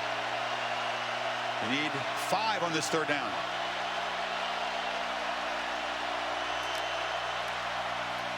Option left. Ben Boulware sniffed it out. He signaled to teammates before the snap, and his buddy Kendall Joseph made the tackle. That's what gives you an idea of what makes Ben Boulware unique is watch his hand. I thought he was trying to get somebody aligned. He's telling him the play's coming here. Tight end into the boundary. They're running the ball this way. Everybody come this way. And Dabo Swinney excited to see that defense come up with a big stop. But great recognition from the leader for the Clemson defense, Ben Boulware. And they snuff out the Bama drive. 4.5 to play before halftime as Scott tries to pin the Tigers deep here again. Booming punt. But this one is going to sail into the end zone. So a touchback. And we talked about Jamel Holloway for the Oklahoma Sooners getting the championship victory in the Orange Bowl as a true freshman. Keith Dixon, the tight end, made a big play in that game. There weren't too many huge offensive plays in the pass game. I love Jamel Holloway back in that day, the mid-'80s, that Oklahoma offense, Brian Bosworth. I mean, Jamel Holloway, remember Charles Thompson, but Holloway, he'd be 12, 15, 30 yards downfield and pitching the ball to his backs. He was a beast. Jalen Hurts has been around football his whole life. His dad's a coach. He told me maybe 5 years old was the first time that he was in a huddle. So he feels totally comfortable, born to do this, shakes off mistakes. If you think about the first play of his college career, all the hype, we were in there in Texas against USC, loses a fumble in the first play of his career. But I bounce right back. Yeah, such a good point. It's not just that he's out there playing, it's the poise and the composure that he's played with all year. And you got to give credit to his dad, being around that locker room, being around high school football his whole life. What an advantage. Gallman tries to slam on the brakes and turn the corner. It's a very short gain. Rashaan Evans got in there quickly. It's a game of adjustments. Clemson making the right adjustments, getting the ball out on that screen, coming up with a big play. See if they can settle Deshaun Watson in this offense in, and also Nick Saban and Jeremy Pruitt. They're also, after that touchdown, they're coming up with ways that they want to slow the Tigers down here. From the pocket, Williams makes the catch. And big Mike Williams is back mentally and back in this game, moves it to the 45. Well, that is a great job of recognizing their defensive back, Anthony Everett. Watch him fall down in coverage. Ball is out as soon as he goes down for the first down. Here comes the tempo and a first down carry for Gallman. Amazing how the energy changed when that long completion to Kane got the Tigers offense going. They had been pinned back deep. And we were kind of waiting for that. I mean, the crowd was quiet. The sidelines from Clemson was just kind of sitting there like deer in the headlights. They needed something, whether it was the defense creating a turnover, Deshaun Watson coming up with a drive. They got the drive, and it does. It feels different in this stadium, in this atmosphere, and on that Clemson sideline now. 2nd and 9. Immediate pressure. Watson is hammered and fires high and incomplete. Ryan Anderson knocked him down. And Deshaun a little slow to get up. They really came after him. The blitz up the middle from Foster, but it's the pressure right here. Watch how quick Ryan Anderson collapses the pocket on that right side. And that is quickness and power from Ryan Anderson. Ooh, you could hear the pop when he hit the quarterback that time. Anderson brings 253 pounds to bear. Again, it's 3rd down. They need 9. Watson from the pocket. No one to throw to, and he'll be sacked by Reuben Foster. And the Tide defense rises up to snuff out this momentum. They're rushing with 4. They contain him. How long did we talk about keeping him in the pocket? Don't let him get out. Don't give him scrambling lanes. They contain him, and eventually the linebacker, the leader, Foster, comes up with a sack. But a great job by the entire defensive line, not letting him on 3rd down step up and get away. 2nd sack for the Bama defense.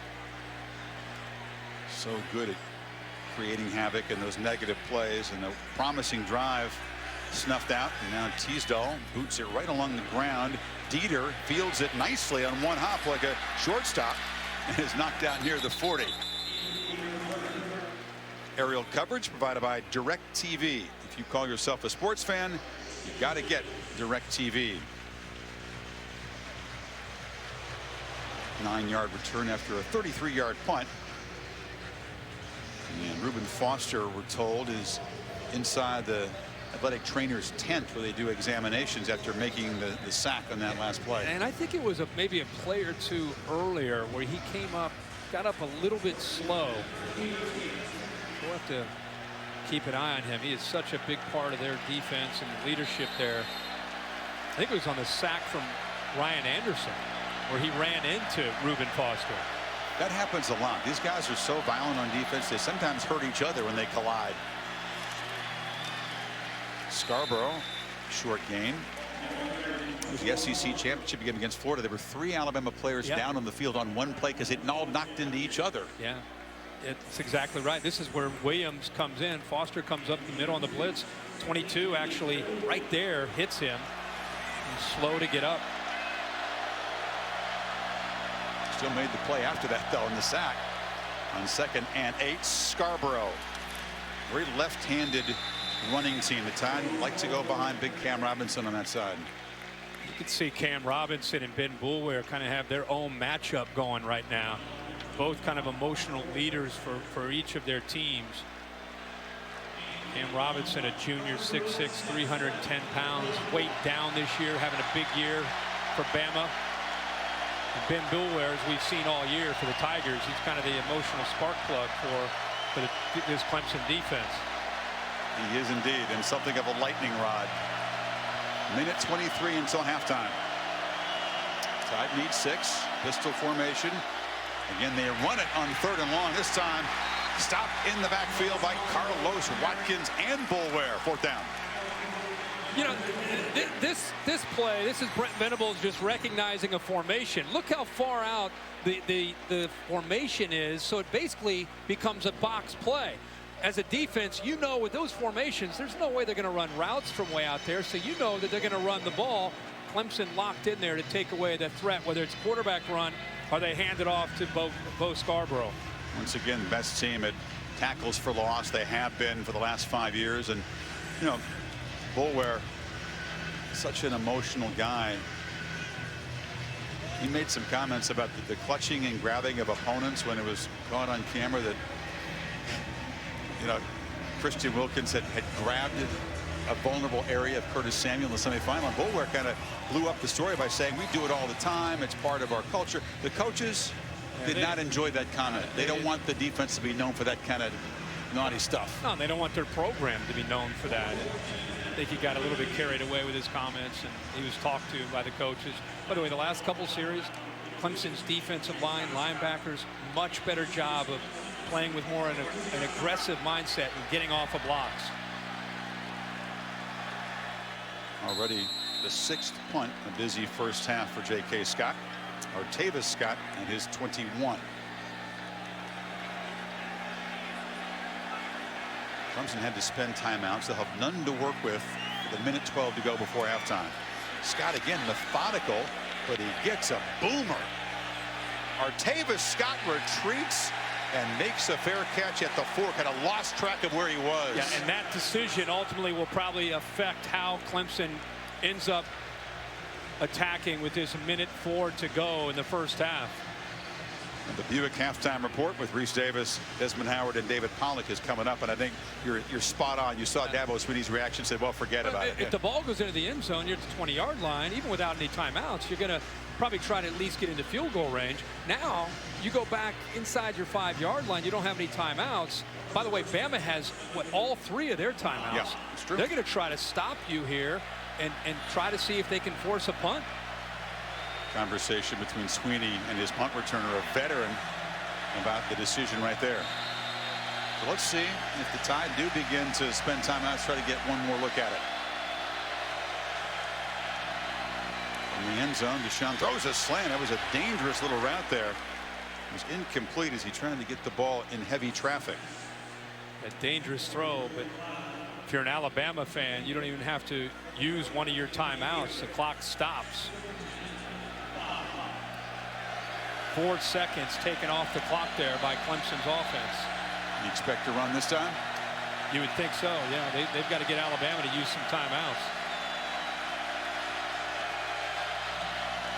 Watson hands it off inside. A stutter step from Gallman. He'll be knocked down at the 9 and a timeout spent. Yeah, Alabama's thinking now, get a stop here on 3rd down and get the ball back in very, very favorable field position. Maybe have a shot at a field goal themselves. Well, Nick Saban so intent to make changes, Kirk, to his defense based on what happened against the Tigers a year ago. And the Bama defenders so intent to come back. And even though they won the title a year ago, you'd think they lost the game. Their attitude about getting another crack at Watson and the Tigers. I mean, when we met with Ryan Anderson yesterday, I would have sworn that they lost the game. But that's how they felt. I mean, they're not used to giving up over 40 points and over 400 yards passing to a quarterback. And I think it became very personal. I think they were more excited to get a chance to play Deshaun Watson in Clemson than Clemson was to get back to the national championship, because they wanted that one-on-one battle against the Clemson offense out of respect more than anything because of what they were able to do last year. It's a big 3rd down here. And the Tide defenders urging their fans who are right behind the Clemson offense to make it tough on Watson here.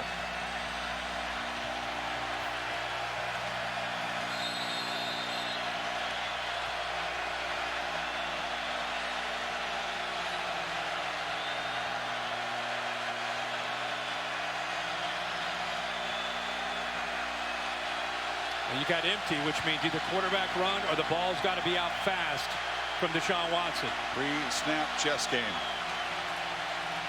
Watson fires far side. Renfro makes a catch on the sidelines, and the Tigers do make a first down in front of Tony Brown. The accuracy from Deshaun Watson when he is on.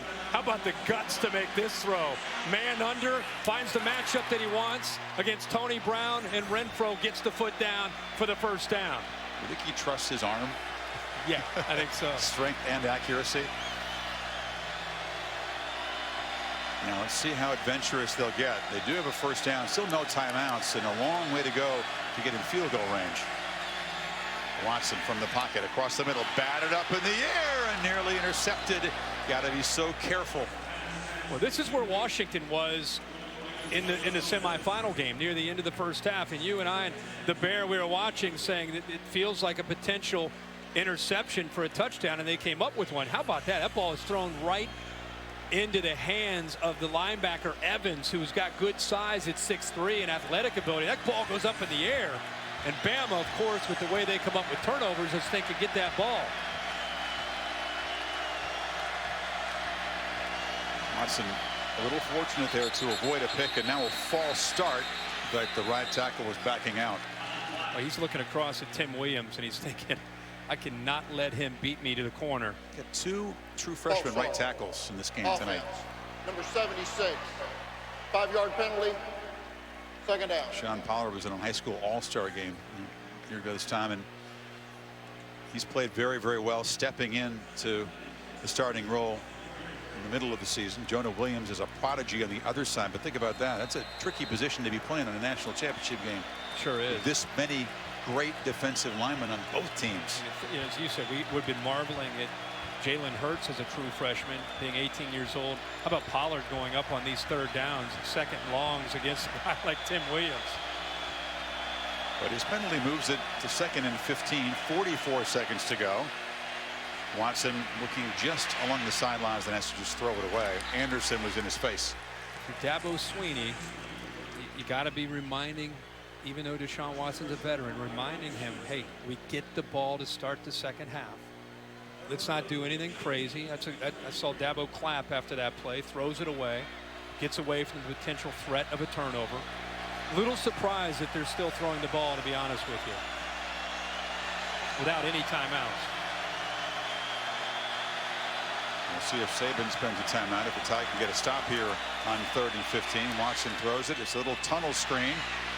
Renfro fights hard for a very short gain. It will be 4th down, and Saban will spend that second timeout now.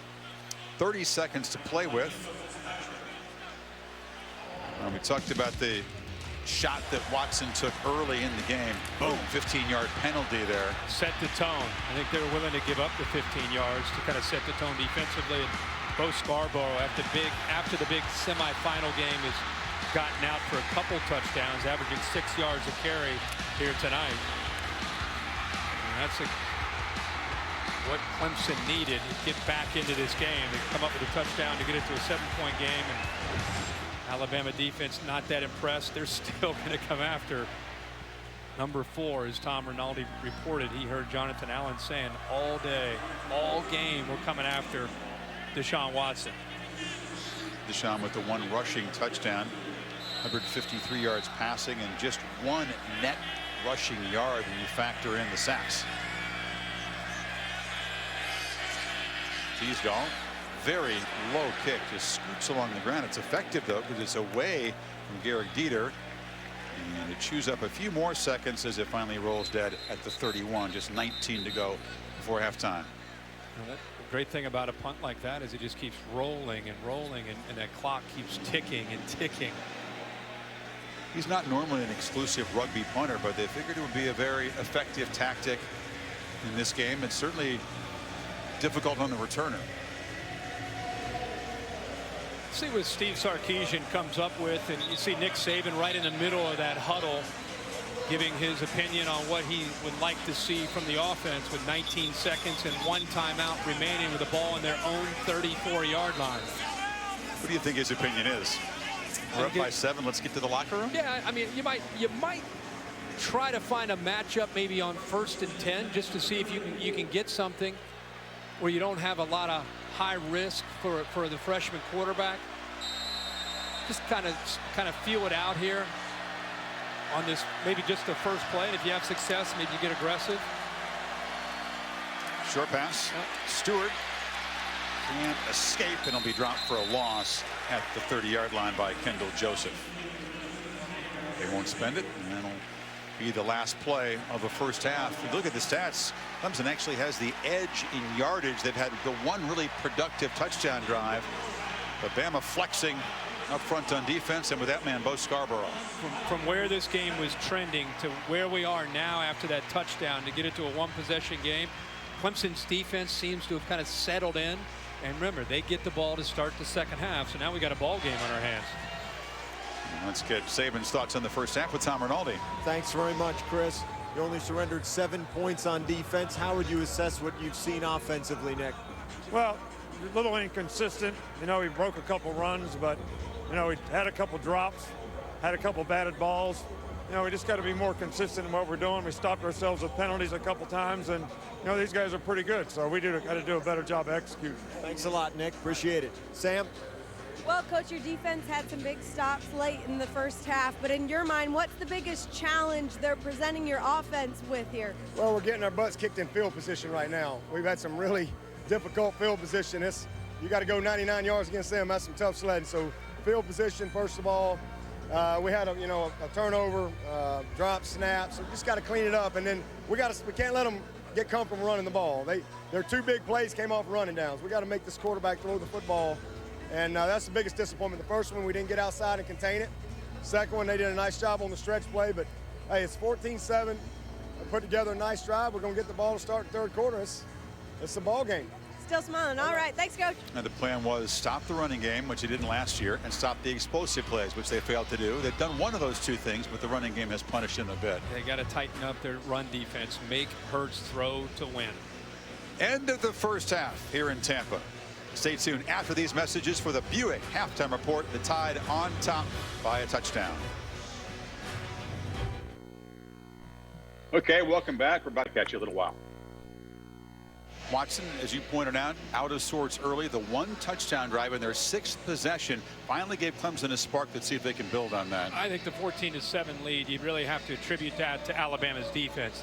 They came in here with a chip on their shoulder after the performance they had last year against Deshaun, sending a message, not just defending him well, but coming out and really hitting him early. And I think it rattled him, got him a little bit out of rhythm, and he's been able to settle down and kind of get things going in a much better direction. Take a look at the Capital One pivot performance here. This is early in the game. You could see Reuben Foster hits him and hits him hard. You could just see him. Every time he dropped back to throw, he's just kind of out of sync. And then he had a drive, settled down, had time to throw, split the safeties with a big tight end, and a play or 2 later gets into the corner of the end zone to make it a 1-possession game. And now they get the ball to start this second half. Such a different feel to last year's championship game. Both offenses got firing, more scoring. Defenses on both sides were kind of on their back heels in that game in Glendale. Not tonight. No, Jalen Hurts so far, they've done a good job being in control of the game. They jumped out to an early lead. They were up 7-0, then 14-0. They haven't really asked him to do a whole lot at this point. Just kind of managing the game, not doing anything to hurt his offense and hurt himself in that first half. Griffith's boot carries right to the goal line, and this is C.J. Fuller. The backup tailbacks for Clemson. Returns it out across the 25-yard line. So Deshaun, 13 of 23, 153. Didn't throw a touchdown pass. Did avoid an interception, but had a fumble that Alabama did recover. I think it's important for him and for this offense, for him to see what kind of adjustments Clemson makes. He needs to be able to run the football, to be able to help take some of the pressure off of always having to throw. Not much of a factor, in fact, not at all. 9 carries in that first half, only 1 yard rushing. Gallman, left side, held up by Anderson and then spun around and gang tackled for a gain of 3. But linebackers are flying tonight. Rashaan Evans, 32, Reuben Foster. These guys are getting off blocks and getting downhill in a hurry. In fact, this defense is built with their front four because they play so much two-gap, meaning that they keep those offensive linemen off the backers. So very, very hard to run the ball against this defense. Watson steps up, flips it to Renfro, who reaches up, makes a nice grab for a first down. This is just an option route for a very athletic receiver, Renfro, and watch the hands here. He just kind of boxes out the bigger Evans and then goes up to make the catch for that first down. But really, really nice example of the importance of catching the ball with your hands. Fifth reception for Renfro. Now on the carom as they try to get it to Williams. It's incomplete. Well covered by Marlon Humphrey. I'm surprised that Reuben Foster did not get his hands on the football. The middle linebacker almost comes up with a big interception. Humphrey's in coverage, but watch 10 right in the middle of your screen. Pauses, then late, right there, just goes off his fingertips. Almost comes up with a pick. Foster with a sack in the first half. Top tackler on this defense. Tide were still standing up, trying to get in position as the ball was snapped. Didn't matter. It comes loose. Anderson scoops it up and is knocked down at the 15-yard line. The second fumble recovery for Ryan Anderson. And the Tide are in business. There's that swarming defense. Ryan Anderson actually gets his hands on the ball and knocks it out. Right there, 22. He's reaching in there to pull that ball out, and then he's just waiting for a hop to come in and swoop it up. And if it isn't for the effort, look at him right there, hands on the ball, knocks it out, presence of mind to pick it up. And if it isn't for Hunter Renfro, it's yet another touchdown for that Alabama defense. Dabo knows the danger of turning the ball over against the Tide, and Anderson's got the belt in his hand. And the title bout hasn't been won yet. But that is another takeaway from a very tough customer in Gallman who rarely coughs it up. See if the Tide can cash this in from the 16. Now Cam Robinson moved again, left tackle. Having a tough night.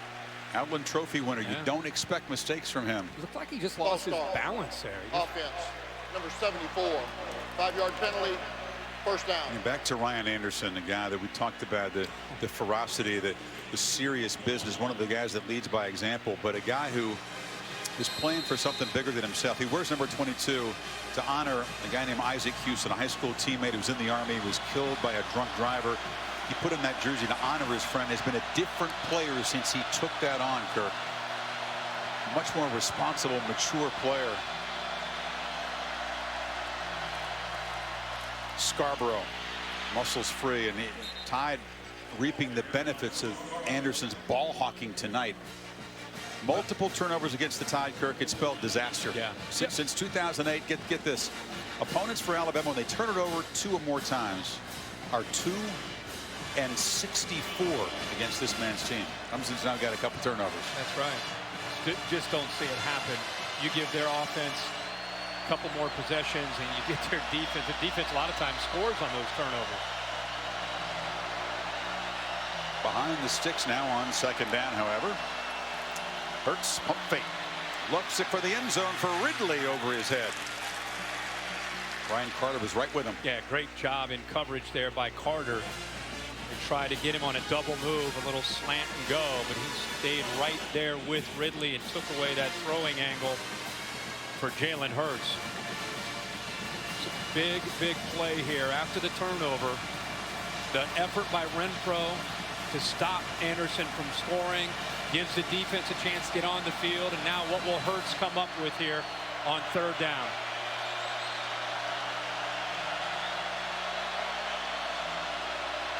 Play clock at 4. Does he see it? The sidelines see it. And they tried to signal a timeout. Hurts fires low in traffic. The catch is made by O.J. Howard at the 10-yard line. The coaches were thinking that he wouldn't get the ball off in time. They tried to signal timeout. Yeah, they came running down. I'll tell you, Christian Wilkins almost had another one. Almost deflected another one at the line of scrimmage, but they pick up some yards, but not enough for the first down. So the very reliable Adam Griffith, who's made 10 of his last 11, 20 of 27 on the season. From 27 yards to stretch the lead back to double digits.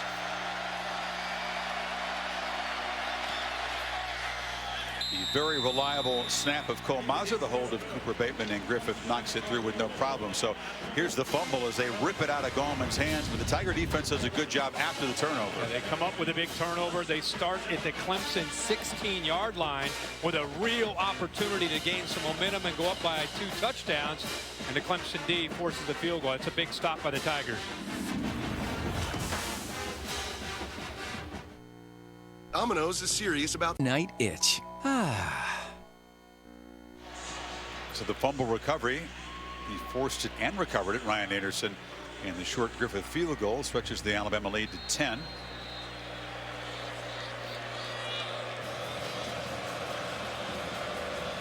And the Tigers don't turn it over. They've really been impossible to stop this season. Of course, they hadn't faced Alabama yet.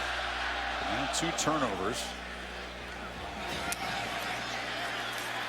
Fuller into heavy traffic short of 20. Celebrating its 12th year of sponsoring the Good Hands Field Goal Nets, Allstate makes contributions to the participating schools' scholarship funds for each field goal and extra point kicked. Allstate has contributed millions in scholarship funds. How does that take away in the field goal change the complexion, if at all, of the Tigers' offense? I don't think it changes it at all really early in this second half. I mean, it's more about taking care of the football. And the last thing you want to do against this Bama defense is put the ball in their hands where they can score. They're fortunate to only give up 3 points after that. Watson taken off all the way. They try to create plays on the ground for the quarterback. That's been rare tonight.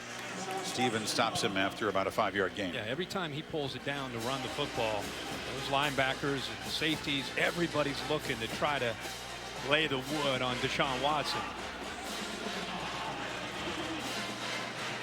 One thing they were determined to take away tonight was his ability to create and his mobility.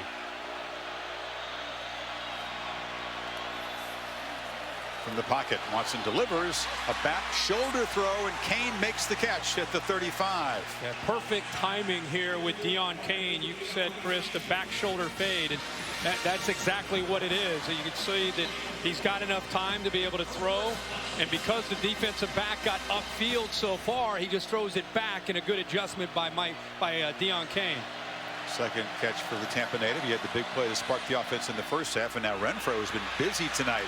Scoots through heavy traffic, and the Tigers begin to get some rhythm, get 9 on first down. Kind of a similar play to what we saw to Deon Kane, kind of that tunnel screen, get the ball out to a wide receiver against an aggressive defense. It's getting upfield. Because they're getting upfield, there's some pockets there. They've timed it up now twice pretty well, where they get the lineman out in front. He's got a little bit of a convoy there. We saw Kane with a big gain on that play earlier. McLeod motions back in. Watson steps up and takes off, and will get a first down out near midfield. There's one of the few times we've seen his ability to improvise, getting outside. He was actually looking downfield to potentially take a shot on second down and short, but because it was taken away, good decision to pull it down. Bama right now with 2 deep safeties, taking away the chance of throwing the ball downfield. Option look. Fuller on the edge is knocked down hard by Foster. Gain into Alabama territory. And they are hitting down there tonight. Yes, they are. Reuben Foster is getting after it.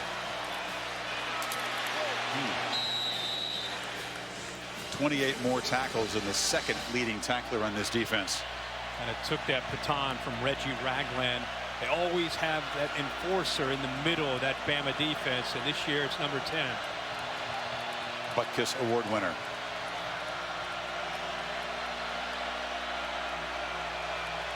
Empty backfield. Deshaun back. Again, a throw for Williams along the sideline. Big fella goes up and gets it.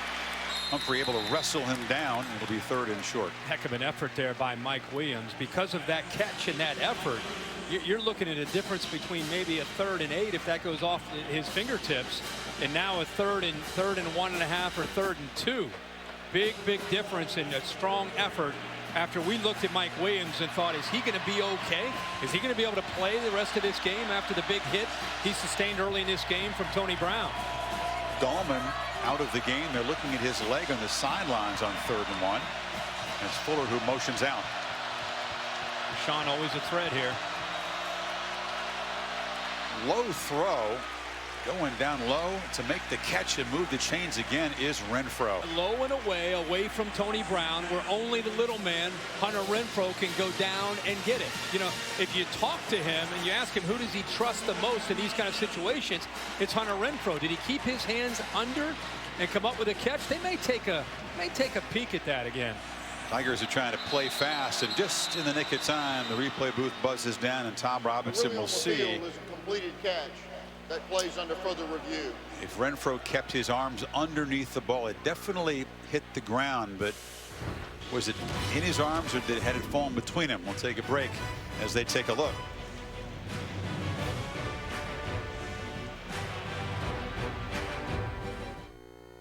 Burger King spicy nuggets. I got some. The 2017 College Football Playoff National Championship, presented by AT&T, is brought to you by Honda. Allstate, proud supporters of college football. It's good to be in good hands. Taco Bell's $1 double-stacked tacos. And Dos Equis, respect the game. Don't drink more, drink better. Enjoy responsibly. Here's the verdict from Mike DeFee and then replay. Ruled a catch by Hunter Renfro. We're still chatting about it. I gotta believe they're just working on where the ball needs to be placed, and it's like if they end up reversing it, calling it incomplete, it should be about 4th and 1.5. Yeah. 4th and 2. They're just trying to figure out where probably the ball needs to be. The sticks have already moved for indicating a first down, so they're gonna have to, if they reverse it, they'll have to bring everything back.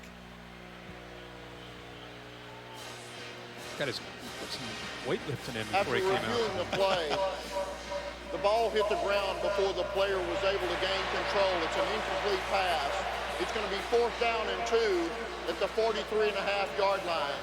Please set the game clock to 9:23. 9:23. Well, you brought it up, Kirk. It's a very similar down and distance and field position situation to Clemson's gamble early in this game that didn't work when they got stuffed. And Dabo Sweeney's in there. You know, Alabama has had an advantage with field position most tonight. I'd be surprised if they didn't punt the ball here. Well, Deshaun's on the field, and Wayne Gallman's back in the game. Remember, Washington had kind of brought their offense out and then did kind of a quick kick last week to try to pin Alabama back inside their own territory. Maybe they asked Deshaun to do the same thing. And Wirt Browning was a very good pooch punter. Does Deshaun have that in the skill set? I think you might find out right here. Be very surprised if they end up going for it. Is it a gamble or a bluff? It is a good call, Kirk. A little pooch from Deshaun. And just to display his athletic skills, he does an excellent job with that, and it rolls dead at the 5. The reason I expected that is Clemson's got to be thinking they're playing with a freshman quarterback, and we've done nothing to make him feel pressure. They had a 7-0 lead. They had a 14-0 lead. They've been able to just kind of play an offense that's been conservative, fairly one-dimensional, without putting him under the fire. Clemson now puts him at his 5-yard line. Now you can start to maybe do some things and try to create pressure on Alabama.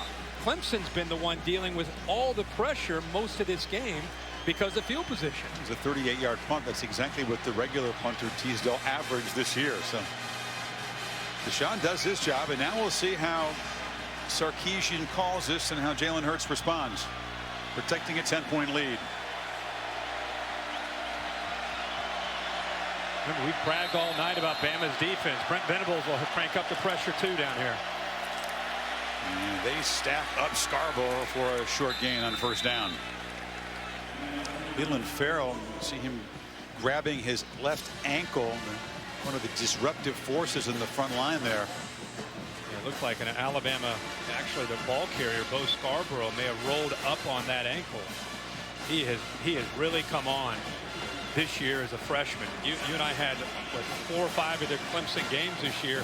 Every week he seemed to get better and better, but he's tapping his head, indicating that he needs somebody potentially to come get him.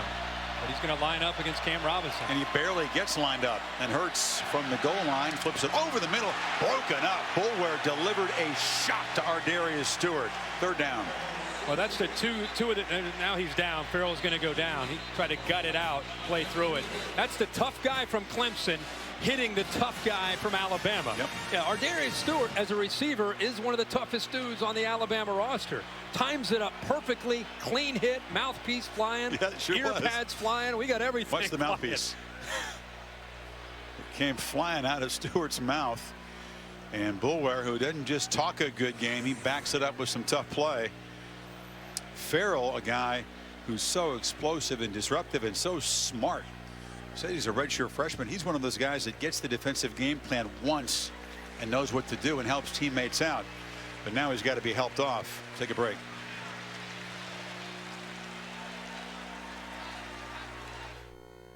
Right now, it's SPN. Third year for the national championship trophy in the playoff era. They also still give out the crystal ball, by the way. Coach's Bowl. Aerial coverage provided by DirecTV. If you call yourself a sports fan, you've got to get DirecTV. What's the call for the Tide now on 3rd down and 7? Pin back. Clemson tries to create some confusion with some movement up front. It's a 3-down lineman look. And now they creep some pressure near the line. They come. Ertz has to escape. Gets away from Bulware, gets a block, takes a shot, doesn't get first down yardage. Tankersley forced him out.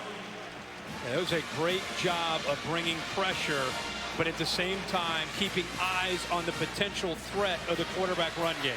You knew that if he wasn't comfortable, he's either going to throw it away or take off. Bulware was sitting there spying, waiting, and Clemson comes up with the stop that they needed after the pooch punt. And they might get the field position Dabo Swinney's been looking for all night. Bama has owned the field position edge. J.K. Scott will try to boom it. Artavis Scott waiting at the 40. They peel back to set up a return, and that's an ugly kick by the Sanders Scott. A really ugly kick, and it bounces out of bounds at the Alabama 41. Scott usually does much better than that. Remember when Dabo was walking off the field with Sam, he mentioned we got to flip the field. Field position's been against us the entire first half. The best starting position that they've had until this drive's been their own 37, many times inside their own 20, because of the decision on 4th and 2 to pooch punt, a 3-and-out. Now they start a drive in plus territory. Great point. The tactic works and the defense gets the stop, and the 30-yard putt sets up the Tigers at the 42. Deshaun still got it across the middle. It's Kane who goes down low, and it's ruled a catch at the 28. A great effort by Deon Kane. Here comes the tempo from Clemson. He goes down to make that catch. Again, a young man from Tampa. A lot of family and friends here in the stadium. And they whistle. But they stop it to perhaps get a review of the snap. Prior to the snap, the ruling on the field is a completed catch. That plays under further review. Deshaun with a smile there. He feels he got the snap off before the whistle came. Sometimes it's a race to get the next play going before they can get a look at it. Let's see. I thought he got his hands underneath to make the catch. It's a tough angle there. Nothing from that angle to overturn it. No, you have to see from the other side. Nice effort. That's a catch. Got his elbow underneath. Ball never touched the surface. If it did, just the nose of the ball did when he had it in his control. Yeah, he had control of it, which the nose can touch the ground as long as he does have control of the ball. All right, Dave Kataya, second review of a similar type play. How did you see this one? This is a completed pass because he's got control of the ball even to the point. Remember the one they reversed? The ball actually moved. There was independent ball movement. That's why that pass was incomplete. This one, there is no independent ball, but I've got a catch here. I'm with you, Dave. This is going to be a catch. That's the good news for Clemson.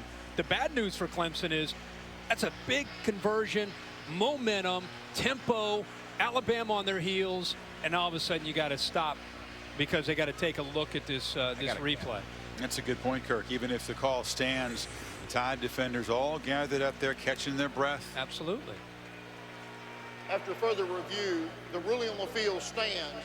Catch, first down. After further review, Mike DeFee is rocked up still. Yeah. He definitely spent a little extra time this week in there on the curls. There's no question about it. Big window, big national championship game. Big fella's ready to roll. When you select the medium striped shirt, it helps too, right? extra elastic around the arms, I think, too. Call stands. Tigers in business here. Tide fans on their feet trying to make some noise.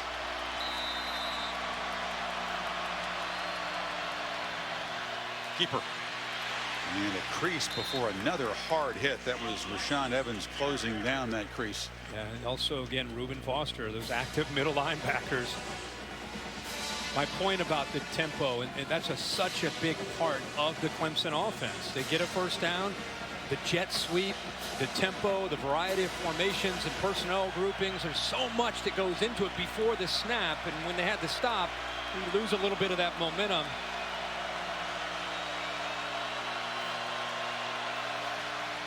Tide brings some late pressure. Watson flushed, tries to make a pinpoint throw, but it's broken up by Minkah Fitzpatrick against Leggett. I think Minkah Fitzpatrick in a defense that has a lot of big names. He might be one of the most valuable players on this defense because of his versatility. Eddie Jackson has an injury, obviously out for the year. Minkah Fitzpatrick's able to move from corner to nickel to safety in the back. There's so many different things to this defense. And as a true sophomore, the baton is handed to him next year to be the leader of the Bama defense. Tigers need 6 on 3rd down. Safeties are split. Try to hit the middle of the field. Yep, Watson sees that. Renfro's got it, cuts back, and scores! Clemson coming back.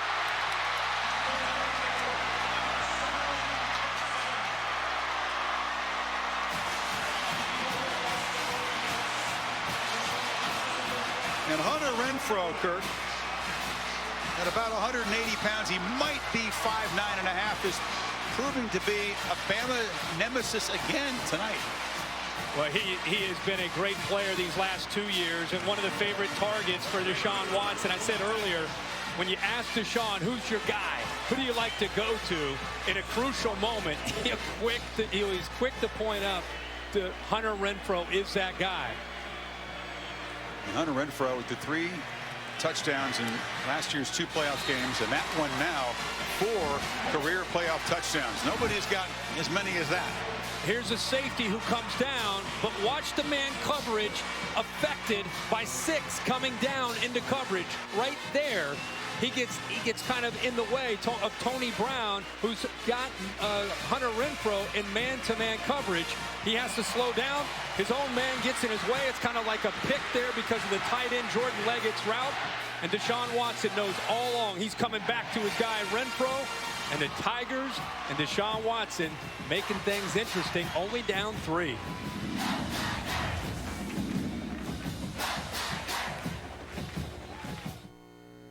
ESPN's The season-long journey for Curtis Wilson on the All-State bus ends here in Tampa. Kirk, you've been handing out All-State's street cred all season. What do you got tonight? Yeah, season-long celebration, All-State night. As you said, been using it on Twitter, the hashtag street cred, just kind of highlighting the best of the best in college football every single week. And it's been a lot of fun with the fans. And right now, Nick Saban trying to talk to his defense about getting back to that edge that they were playing with in the first half. So Sweeney's decision to pooch punt, not go for it, pin Bama deep, as you pointed out, leads to the stop by the defense, the short field, and the touchdown drive. And now Ardarius Stewart from the 3 turns the corner and is knocked down across the 30. Well, so far, Jalen Hurts, Kirk, has had to do very, very little with the passing game. Only 49 yards. Was he going to have to make some plays in the air? Alabama's going to survive this one tonight. I think he's going to have to, and I think this is where Steve Sarkisian starts to feel it a little bit. Everybody wanted to know, how would Steve Sarkisian fit in as a play caller? Talked about it in the last series.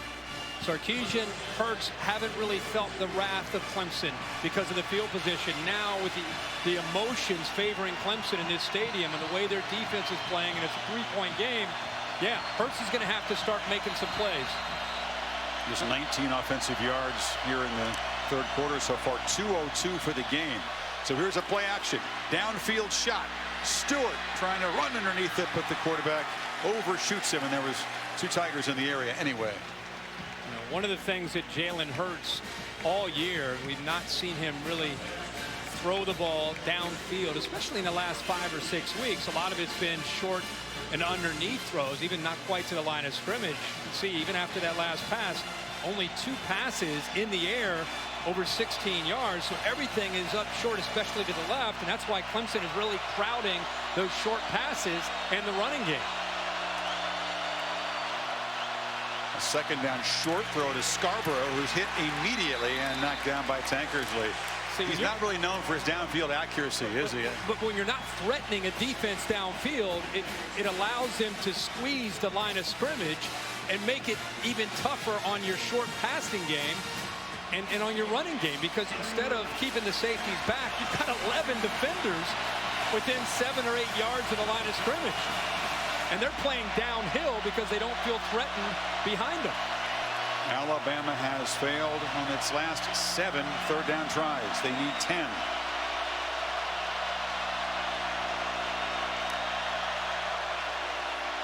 From the pocket, Hurd steps up and delivers over the middle, but it's behind Garrett Dieter and incomplete. Wow, he actually had him here by stepping up into the pocket. He buys some time and then eventually has a nice throwing lane to throw this football. Nice job. He doesn't quite get across the line of scrimmage, throws the ball low. That should have been caught. Yeah, Dieter could have made the catch, but the patience there by Hurts, it's just a matter of the execution. It drives Nick Saban crazy there. Dieter, the guy that had 94 catches at Bowling Green, comes here as a graduate transfer. Similar role to what Richard Mullaney did last year, but Saban right to be frustrated. Sure-handed receiver, should have had that one. Scott, after the poor punt last time, booms it deep all the way back to the 15, where Octavius Scott makes the catch. 53 yards on the punt. Duke and Louisville, high noon Eastern time on Saturday on the Cardinals home court. Also streaming live on the Watch ESPN and the ESPN app. So Clemson now with the football, down 3 from their own 16-yard line. Both these teams have excellent unity and chemistry. They feed off each other, offense to defense and vice versa. That's what's happened for Clemson to get back in this game. Gallman just nowhere to go on the edges. Foster shut it right down. You just cannot deal with Reuben Foster and Rashaan Evans when you go wide. They're trying to make a block there with Ray McLeod. Ray McLeod is 5'10" and 180 pounds, dealing with 230 pounds of fury from Foster out on the perimeter. Said. There's a lot of fury in a lot of guys in no doubt. Clemson tonight. Tight bump press man here from Bama. They may bail out of it and see if they stay tight. Johnson pumps and now flips it short. Gallman on a screen, gets a couple of good blocks and bangs for a first down out to the 28. Actually closer to the 30. You saw that press man. The linebacker lost Wayne Gallman, so he had room out there to the outside to pick up that first down. A great play call there by Jeff Scott and Tony Elliott, the 2 co-offensive coordinators for the Clemson offense. Caught him in press man. Nobody picks up the tailback out of the backfield. Stutter step and a very short gain there. Fuller. Sometimes when you have a defense that plays so much man, I think we always get caught up in the battles like Mike Williams and the receivers, Hunter Renfro against the corners and the defensive backs. But sometimes you can make even better plays with your tight end against a safety or a running back against a linebacker.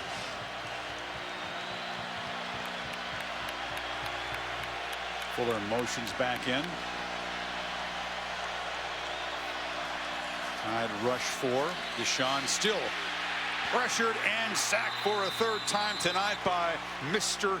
Anderson. And this is just rushing 4 against a true freshman right tackle. And a combination of speed, but the upper body strength and the relentless attitude. Deshaun Watson last year got into that situation and he pulled out and took off and run. Grant was able to run with the ball. Ryan Anderson, because of his hands and the way he's able to keep that offensive lineman off him and that attitude, he just eventually got to him. He tried to strip the ball too. Wasn't satisfied with the sack. He wanted a strip sack. Again, Evans gets in there. Watson escapes, takes a huge hit. Helicopters down at the 40. The spot will be just short. Pops up Foster on the tackle. It's going to be 4th down. Man to man, one of the, again, few times Deshaun Watson. How about the effort by him to try to pick up that 1st down? Once he got through that 4-man rush, Chris, everybody had their backs turned. And the way he accelerates, I thought he'd get the 1st down. I did too. But a great effort. How about Bama keeping him just short? Watch the linebackers clear out. And once the defensive front four doesn't get him, everybody's in man coverage. He's got room to run. But look at the closing speed by Foster and by Minkah Fitzpatrick to keep him short. Did you say Fury? Brought some there. Remember that play. Bama stopping Watson a yard short. Teasdale's punt is a good one.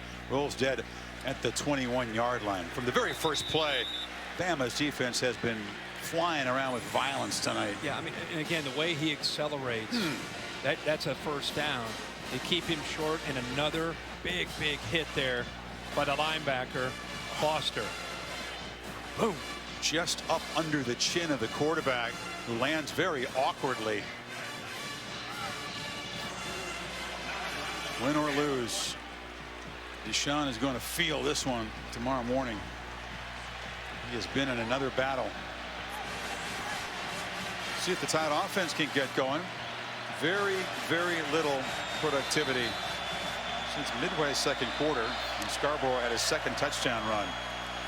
He takes off here, and Big Bo pulls forward for about 6 to Tom Rinaldi. Chris, during that last defensive series, Steve Sarkisian spent almost the entire time directly with Jalen Hurts, talking to him, trying to tutor him and coach him, and trying to give him some positive energy right now. It seemed a little like the doldrums offensively. See if they can get the rhythm back. Scarborough helps the rhythm by rumbling for a 1st down. What did Sark tell us, Kirk? He didn't want his quarterback to overanalyze things. Try to keep it simple so he could play fast when he's more comfortable. Yeah, wanted him to play fast, and he also wanted to mix up his tempo. And this first couple plays anyway, looked like he was going to go with a faster tempo. Now after picking up the 1st down, they're slowing things down. Bo Scarborough obviously is down.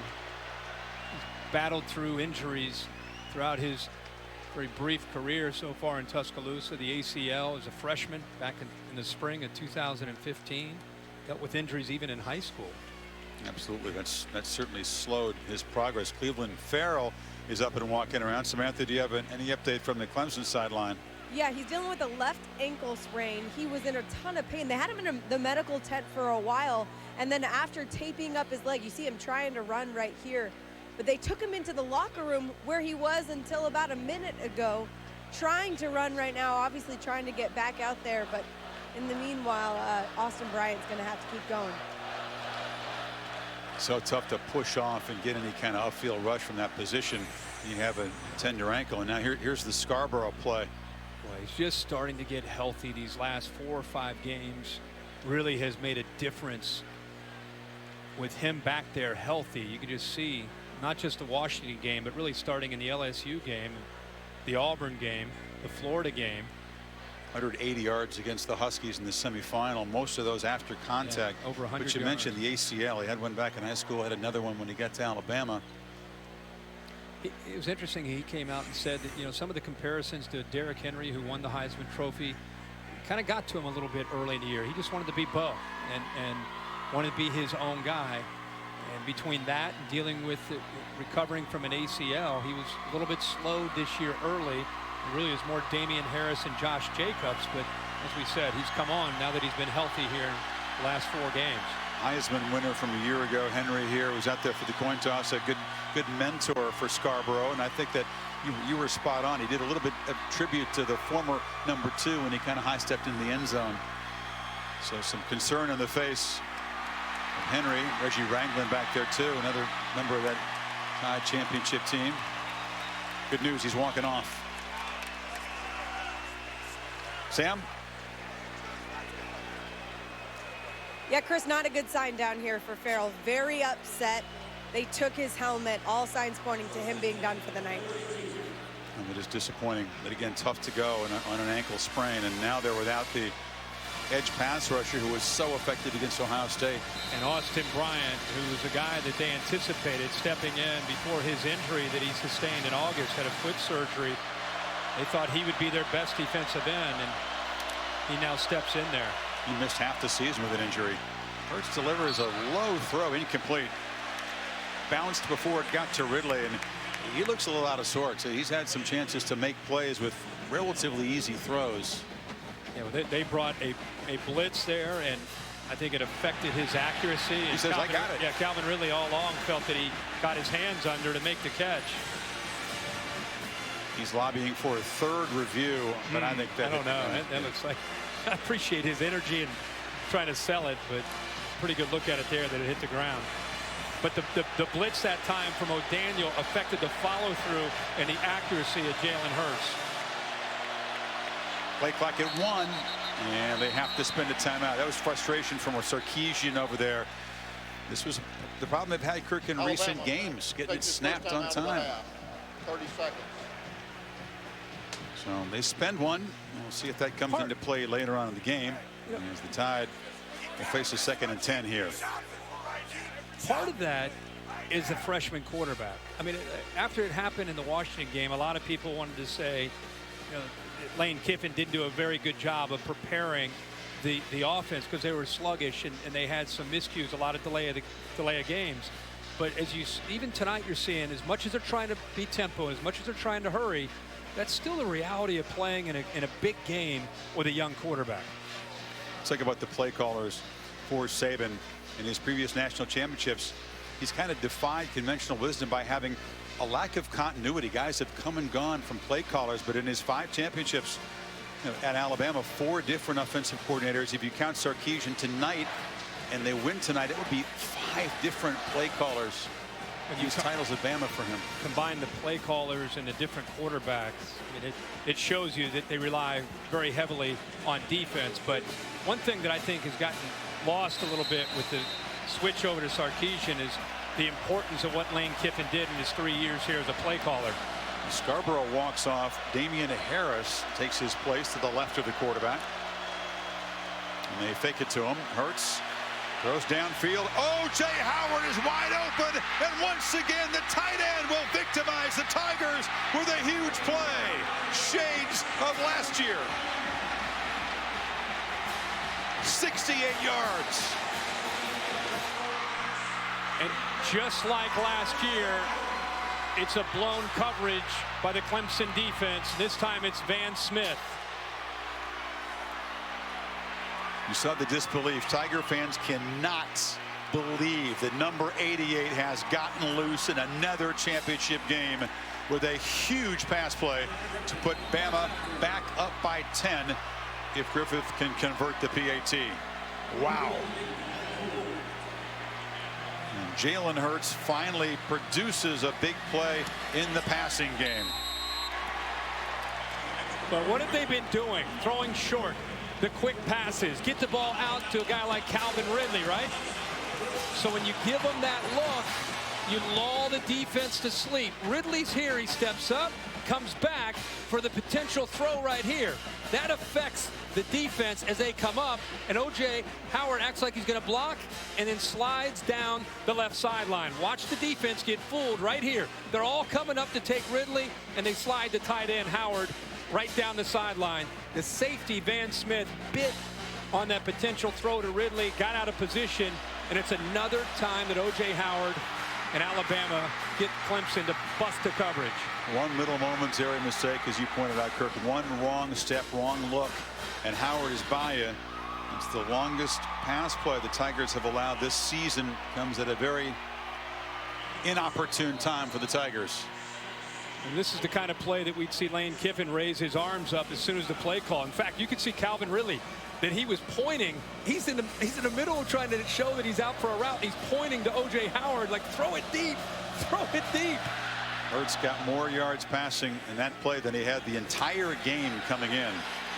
Artavis Scott works his way out near the 30, and once again Clemson is down by 10 as the main running threat tonight. Scarborough makes his way to the locker room. It's a big loss for this Alabama defense. Well, what a play, or Alabama offense, but what a play call there by Steve Sarkisian with the formation. And again, lulling them to sleep with so many quick passes. Very, very little success, if any, with the ball being thrown downfield. And that defense that we talked about squeezing the line of scrimmage, completely out of position. And once again, as we've seen in his brief career, an absolute flatline reaction from Jalen Hurts. Interception or touchdown, it's the same reaction. 18.5 years old. And play action, and Watson's going to try to answer with an downfield shot to Williams, just over his fingertips. But here comes a flag for interference. Marlon Humphrey was defending, and that's first-round draft pick against first-round draft prospect, if you believe Todd McShay and company. In the case of Humphrey, it looks like he grabs it around the neck or the face mask. Yeah, he's all over him. One official behind the receiver actually ends up making the call. It's the right arm around the neck of the receiver before the ball gets there. Pass interference. Defense, number 26. It's a 15-yard penalty, automatic, first down. Tried to make a precise throw because Fitzpatrick was tracking over to help out the corner. Williams, who went out earlier with the shot to the head, is slow to get up again.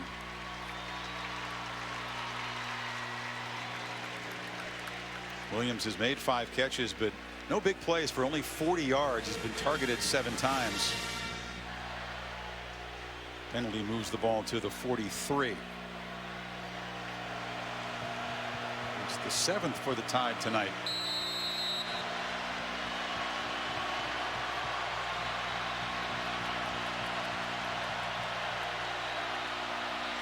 Keeper. Nothing. Heavy traffic. Foster again becoming a nightmare for the quarterback just tonight. no room to run between the defensive line. Just creating that wall in the way they play defense with that 2-gap. They just push that offensive line back, get extension, and then the linebackers coming downhill. Tough sledding in the middle of that defense. Screen. Kane weaves his way and dives. Good work to earn a first down. Impressive effort by Deon Kane. I thought he might go out of bounds, but he just didn't give up on the play. 3rd time now that tunnel screen is able to get behind the offensive lineman and get some blocks downfield. 4th catch for Kane. Will have to step up. Williams is still out of the game. Watson's going to look for Scott, and was thrown behind him. Final minute of the 3rd quarter now. That's really not Artavis Scott's strength.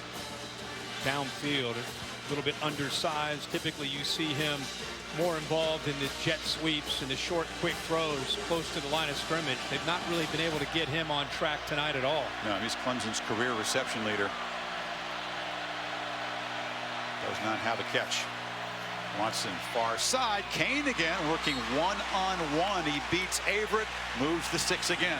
The reason you got Nick Saban frustrated here is because what Clemson's doing, you're setting a back shoulder fade, and the reason they throw the back shoulder is the position of the corner. He's either going downfield if he beats him, but if the corner gets in phase with him, he comes back. He's frustrated on these back shoulder fades because the receivers are pushing the defensive back off.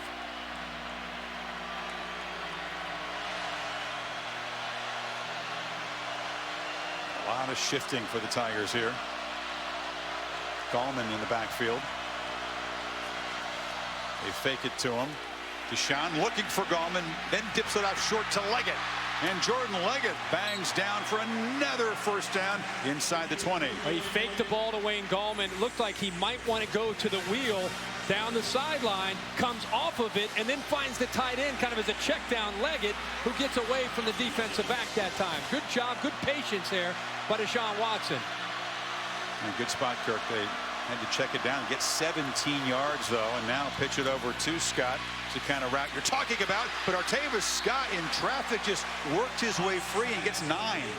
That's a run pass option with 3 receivers into the boundary. He felt that he had 2 that could block. See all those receivers? Just gets it out. It's either a run or a pass. And because he has 2 blockers to pick up blocks for Scott, he gets the ball out quickly and picks up some big yards. And that will end the third quarter. 10 points for Bama in the third quarter to build that lead back to 10, but the Tigers threatening to cut into it. 1 quarter left to play in the college football season. O.J. Howard touchdown puts Bama up, but the Tigers are threatening. End of 3. You're watching the College Football Playoff National Championship presented by AT&T.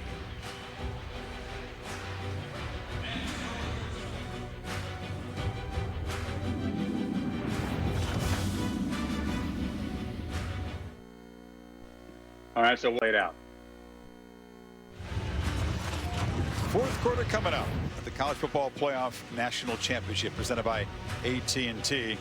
If the Tigers are going to dethrone Alabama and win their first championship since '81, another fourth quarter comeback will be called for. This is the team that entered the fourth quarter down 8 at home against Louisville, held on in a classic game, down 8 at Florida State, came back to win. Scarborough is back, walking to the Alabama sideline. That's good news, but it's Watson and the Tigers threatening with a 2nd and 1 from the 8 as we begin the final quarter. Mike Williams at the bottom of the screen, a target down here and an option.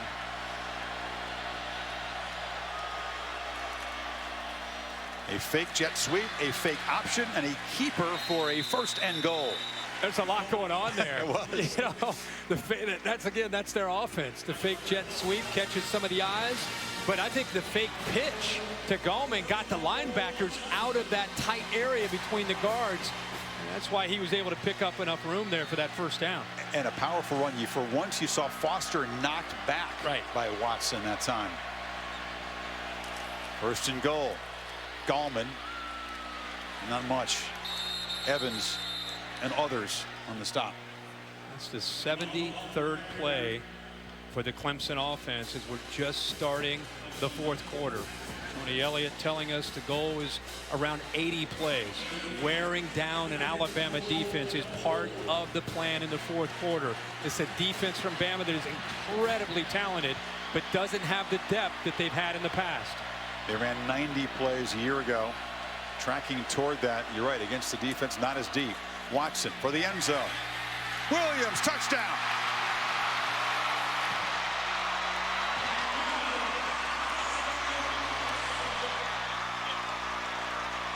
He is the premier red zone receiving weapon in college football, targeted so often and so many touchdowns, 11 now this season. Watch Jordan Leggett, Chris, on a pick or a screen. He's going to run into not only his defensive back, but he affects Minkah Fitzpatrick. Does a good job of making it look as if he's going out for the route to try to sell it, but does a better job of affecting Marlon Humphrey and Minkah Fitzpatrick, who was man-to-man that time with Mike Williams. Here's Hugel. Selling is what you have to do because it's a pick or a rub, depending on whether you're an offensive or defensive guy, right? Yeah. But you're right, he knocked into 2 guys. And big number 7 has had a rough start to this night. Gets in the end zone. Tigers back within 3. That's what Nick Saban is about.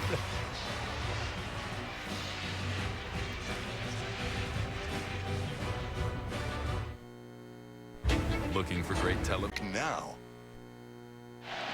Let's take a look at tonight's good hands play brought to you by Allstate. And you go back to this touchdown.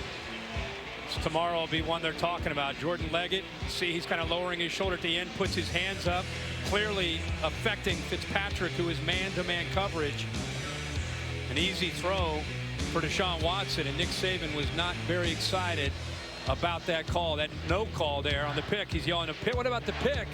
That's on the heels of, remember, Deion Kane pushing off on a couple of those back shoulder throws. So Coach Saban fired up right now down there. Pooch kick by Hugel.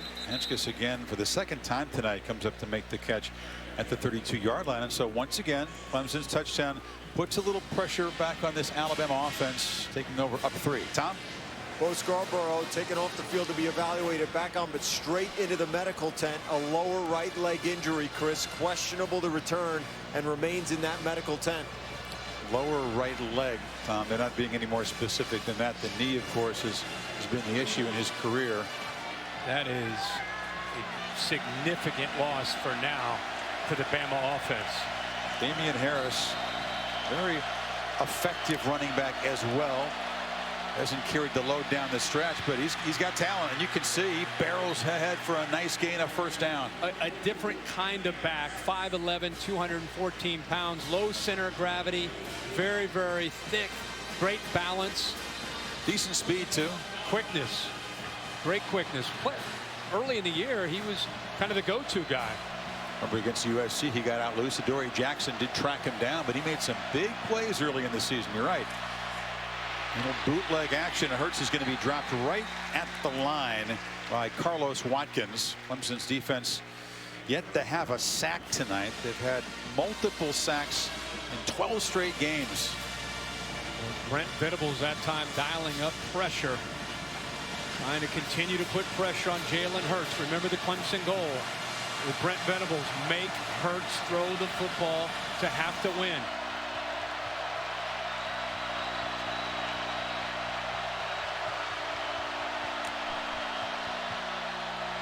Throws far side, dangerous. Tankersley broke it up, intended for Ridley, but you're tempting fate when you go ends 25 out there. Yeah, and they're also jumping those short routes, those easy throws. They're almost trying to bait him into throwing it. That time, Tankersley almost stepped in front of it. Steve. 3rd and 11. Let's see what Sarkisian has in mind.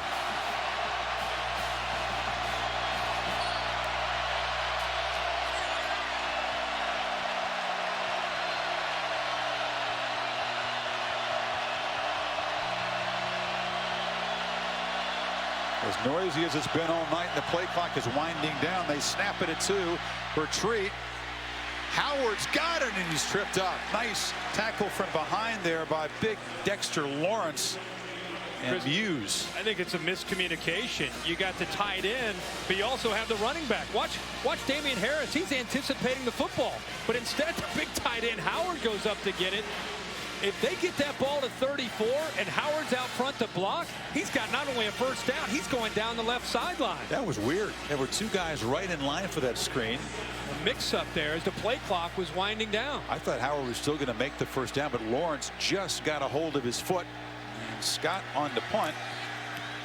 And knocks it into the jet stream. Artavis Scott lets this one go. It'll be a touchback. And now here comes Deshaun Watson. The Tigers have clawed back within 3. 12-14 to play in the national championship game. Is this going to be his moment? Burger King spicy nugget. Now. The 2017 College Football Playoff National Championship is presented by AT&T. Get your entertainment and sports your way from AT&T. And in part by Cadillac. Dr. Pepper, it's a college football tradition. And Northwestern Mutual. Northwestern Mutual, we help you live life differently. Nice to see the Big Apple paying tribute to college football as the Empire State Building lit up in the colors of both Clemson and Alabama tonight. Meanwhile, down here in Tampa, our aerial coverage provided by DirecTV. If you call yourself a sports fan, you got to get DirecTV. Kirk, this is what fans have waited to see.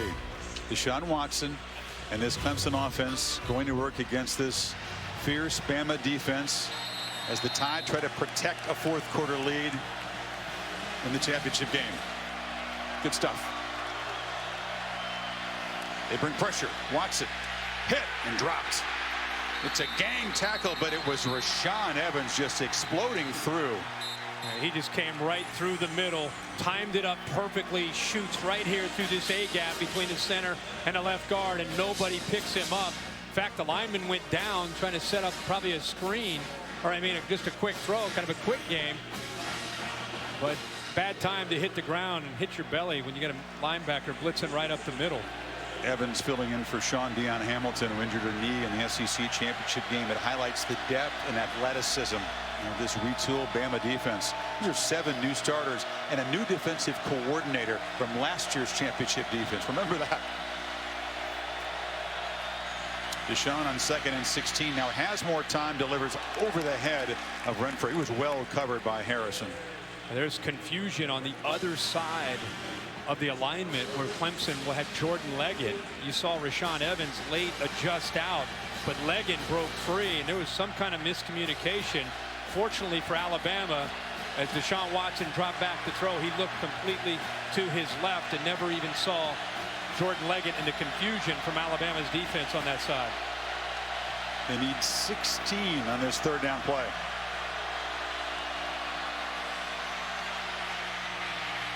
Watson flushed, flips it short to Gallman. Long way from the first down marker, and a very aggressive series for the Bama defense. And a great job there by Bama's defense. Jeremy Pruitt got aggressive, Chris, on that 1st and 10. This crowd showing their appreciation from the Alabama faithful here for this defense. The blitz got him into negative yards, and that's why they were able to get him the 2nd and 3rd long and get off the field. So that battle between these two units that features so much future NFL talent, perhaps 5 or 6 first-round draft prospects when the Clemson offense faces Bama that round to the guys in crimson. Now there's some confusion on the Bama punt coverage team. They've got 2 guys deep. Trayvon Diggs joining Garrett Dieter, and Teasdale boots it very short, keeps it away from both of them, and it'll roll dead at the 40. So Jalen Hurts, the true freshman, and the Bama offense back to work, protecting a 3-point lead, 10.5 to play in Tampa.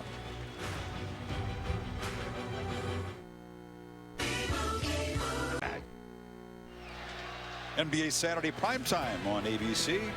Returns January 21st. Biggest games of the season, beginning with Spurs and Cavs on that day. Clippers and Warriors on the 28th of January. Also on the Watch ESPN and the ESPN app.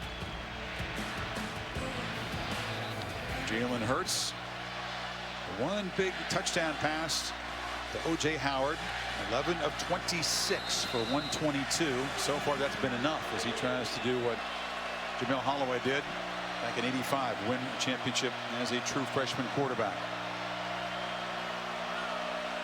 It's Josh Jacobs in the backfield against Scarborough out, hurt for now. And Hurts rolls and is knocked down. The ball come out. Looks like he's still got it. The Tigers were pouncing on it. Wilkins and Lawrence. He's okay.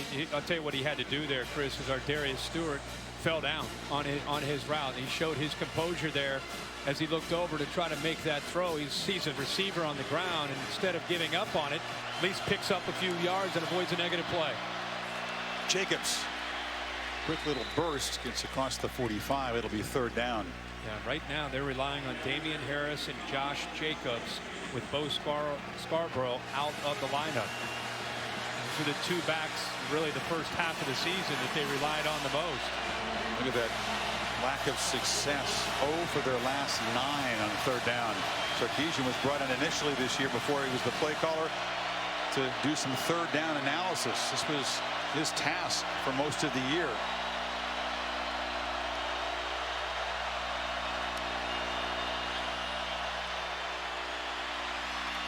A lot of time, and finally he runs out of time and space. Perhaps if he looked to run earlier, Kirk, he might have been able to pick it up, but he's forced out, and here comes a punt. Well, he showed a little bit of impatience and got out of there. If he would have sat in the pocket, O.J. Howard breaks free. They're running kind of a mesh route, and nobody picks him up. He clears. There's no one there. He's looking around, but he got out. He didn't have pressure, but he got away from what he thought was pressure. But if he sat in the pocket and let that play develop, he had a wide open tight end for a 1st down. Mike DeFee just issued a sideline warning to Clemson.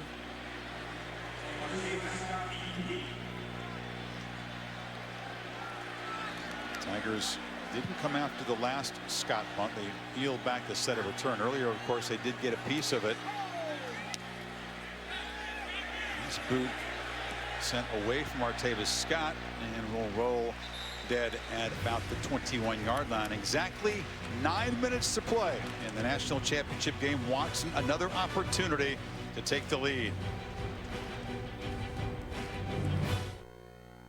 ESPN.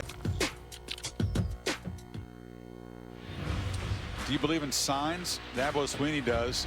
They got past the guys from Columbus there in the right to get here to Tampa. I-4, one of the key roads here, and of course number 4, Sweeney's quarterback. He'd show me a picture on his phone. He'd taken I-4, believing that was a sign that number 4 was going to do big things tonight here in Tampa. Didn't look so early. They were struggling. He looked a little unsettled, to say the least. But now, the second possession, they get the ball again down 3, pinned back, and Watson trying to escape big Daron Payne. Defensive front continuing to try to contain him, not let him get to the outside, forcing him to step up. Cannot say enough about the determination that he has shown tonight, because he wasn't just out of sorts, he was rattled by an aggressive, tenacious Alabama defense early in this game, and through it all, he's within 3 points of tying it up. Pressure again, ball gets out, but one more time, it was a free runner coming in the face. That was Evans on the blitz. But Jeremy Pruitt's kind of dialing it up. Second time in the last couple series, Rashaan Evans right up the middle, but what he's doing a really good job of is disguising it with depth at his position and then waiting until the last possible second to shoot through those gaps, and he's catching those offensive linemen completely off guard, and that's why he's able to get through them. Evans has shooting through there, by the way. He looks like a running back blasting through a hole. That's how you draw him up. So 3rd and 7 playing. The Tigers will have to spend a timeout here. They don't want to have to, but this is a crucial play. You begin to look at the clock, and your defense has been holding up, Kirk, but you wonder how many more opportunities can you create for your offense to recover from this deficit. Yeah, and we talked about his resiliency in fighting back. He's shown accuracy, not a lot of chances to improvise, but when he has had some opportunities, he's tried to make the most of them. How about the recognition? Safety comes down, affects the coverage, gets in the way. Hunter Renfrow ends up getting out into space against man coverage. So it's been a battle, a chess match between this Clemson offense and the Nick Saban, Jeremy Pruitt defense. He's now thrown for 300 yards and a couple of touchdowns. The difference is they've really limited him as a runner as compared to last year. And most big Clemson games is 22 net rushing yards on 18 carries. You factor in the 4 sacks there. 3rd and 7, big play.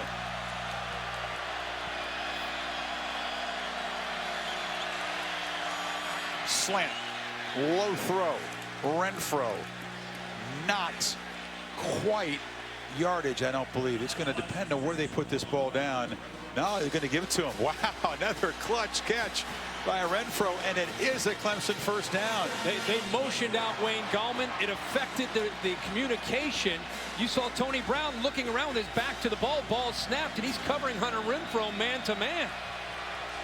8th catch for Renfrow. Deshaun for Williams. No flag. Well defended by Averett there. Clemson crowd booing it. Dabo Swinney saying that he's trying to come back to the football. He is fired up. Both head coaches working the officials. Now Dabo just saw the replay and saw his receiver again. Mike Williams trying to work back over top of Anthony Everett. Earful. Better be careful. Defensive back did not have his head turned around. I'm surprised there was not a call.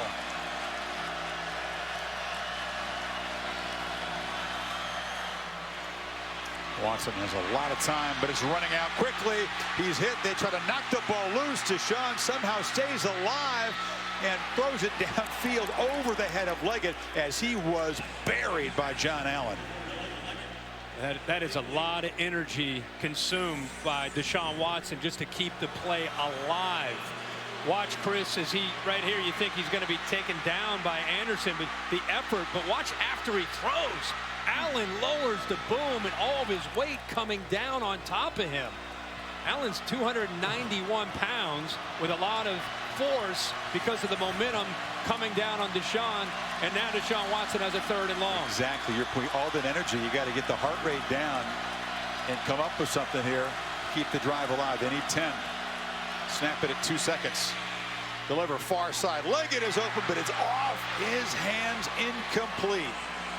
And Watson just slumps, drops his head. That would have been a huge play. Well, there's a breakdown in coverage by Alabama out here. Watch 2 defensive backs get locked up right here. It frees up Leggett to the outside. Nobody is out there on him because the corner, 26, Marlon Humphrey, came into the inside, and it freed up Jordan Leggett, and Deshaun Watson saw it, but just not quite able to put it where he had a chance to make the play. Big 6'5" tight end who caught fourth quarter winning touchdown passes against Louisville and Florida State this year. Missed an opportunity to make a big play to keep the Clemson drive alive. And now Teasdall, another effective low punt. 7:36 to play, so imperative for Clemson's cause for that defense to get the football back. Well, Jordan Leggett and Deshaun Watson are going to want to talk about that. A rare Alabama coverage bust, and Leggett did not continue to run the route. He's outside and he thinks he's so open he's just going to throw it to him. He stops running his route. Deshaun Watson's expecting him to continue on the route, and a little miscommunication just like that cost Clemson potentially the first down. You would expect a steady diet of power Alabama football here to try to chew clock and protect this lead. But Scarborough not in there. They must rely on Damian Harris at tailback. He's got it. Spins and earns a few yards. Chris, I don't want to say that Damian Harris isn't capable, because he is. He's a 1,000-yard back in the SEC for Alabama. He's a good back. But I just feel that Bo Scarborough coming into this game has been running not only with confidence, but with a power that this offensive line and this offense has been able to kind of get behind. And it's become their identity coming into this game and in the first half. And to take him out, it's got a different feel without him in there. He's in the tent, not in the game at the moment. On 2nd and 7. Hurts rolls from an empty backfield, is pressured and has to just throw it downfield. Dieter had no chance to make a play. In fact, the Clemson assistant there with a headset went and made the catch. Well, receiver had no chance to stretch. The play never had a chance. The guys were completely covered downfield. It almost felt like he was rolling out. It's good effort. Almost felt like he was rolling out to run the ball. But the play, as far as the pass game, never had a chance at all. They need 7 and their third down futility here.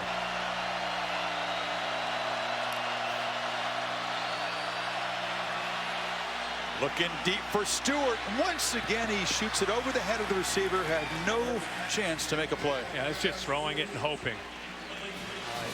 But it's safe. You got a 3-point lead. Under 7 minutes to go. You got a defense you believe in. That's Steve Sarkisian saying, you know what? Let's not lose the game. Let's not take a chance. Just throw one up.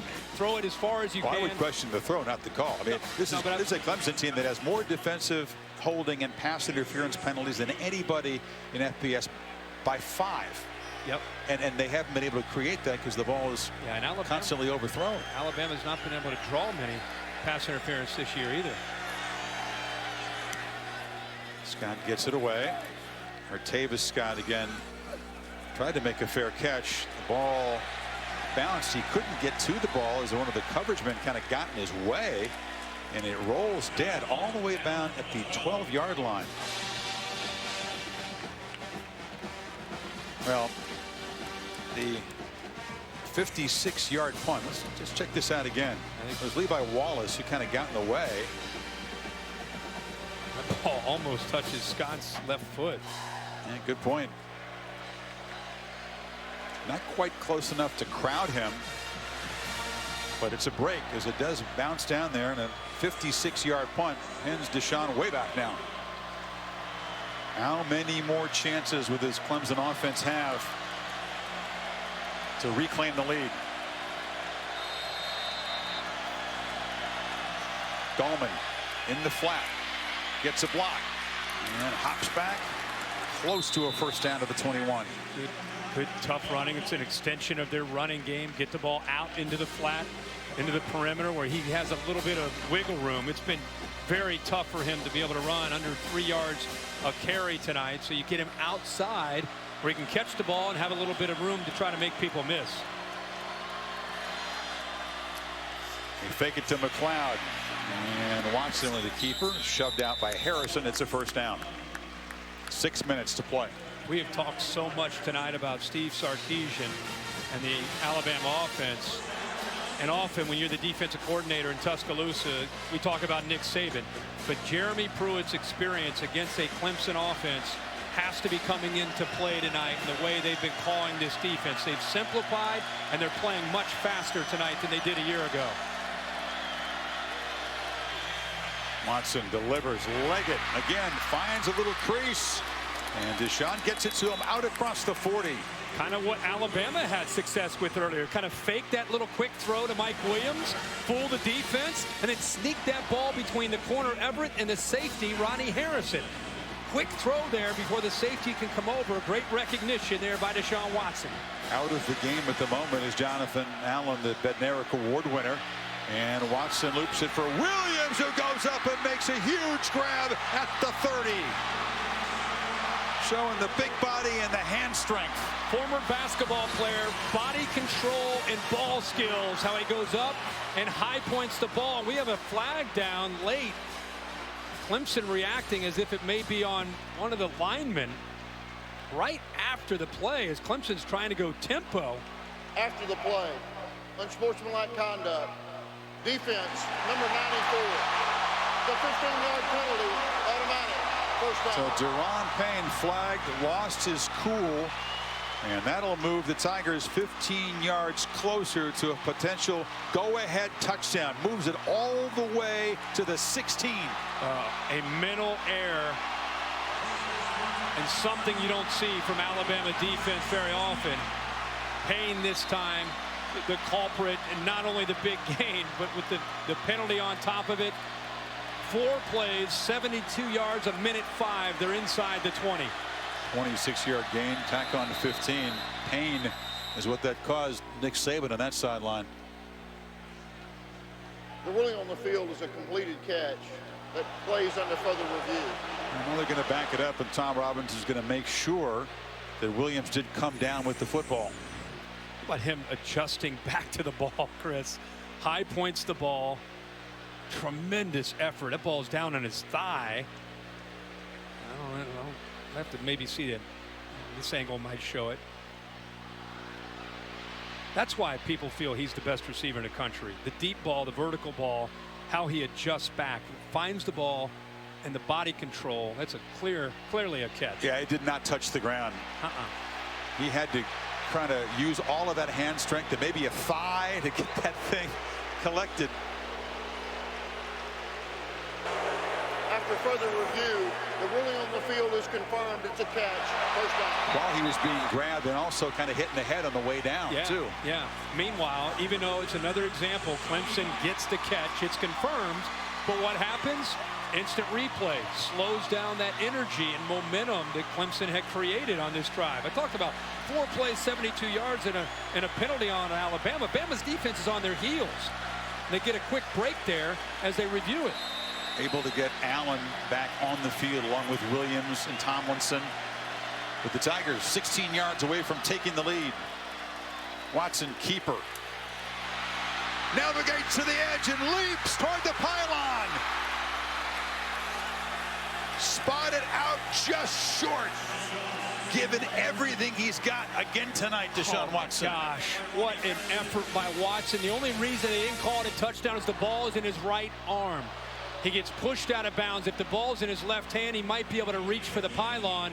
But with the ball in his right arm, he's out of bounds. It's not where his feet are, it's where the ball is. AT&T pylon cam getting banged up again tonight as it did in the championship game a year ago. First and goal. I thought that last look from the AT&T pylon cam looked like he stepped out almost at the two-yard line there. So where was the ball when the foot hit out of bounds? That'd be the question. If he see where he touches down and where the ball is. Yeah, right here he steps out. Where's the ball? It's just inside the 1-yard line.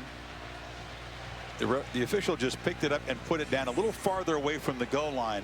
So let's see if the official review here does affect the spot slightly.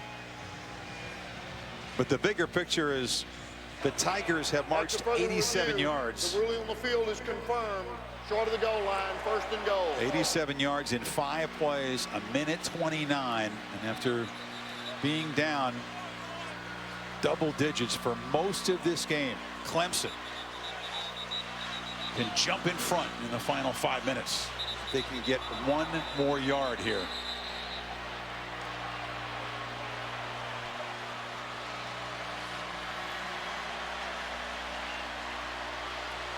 Are they succeeding in wearing down this Bama defense? Yeah. 89th snap coming up. Would be surprised to see Watson follow Wayne Gallman right up the middle here. Gallman leaps, but a flag. There was movement before the snap.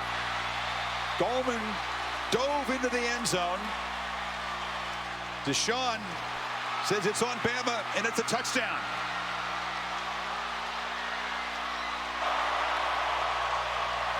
Offside. Defense, number 28.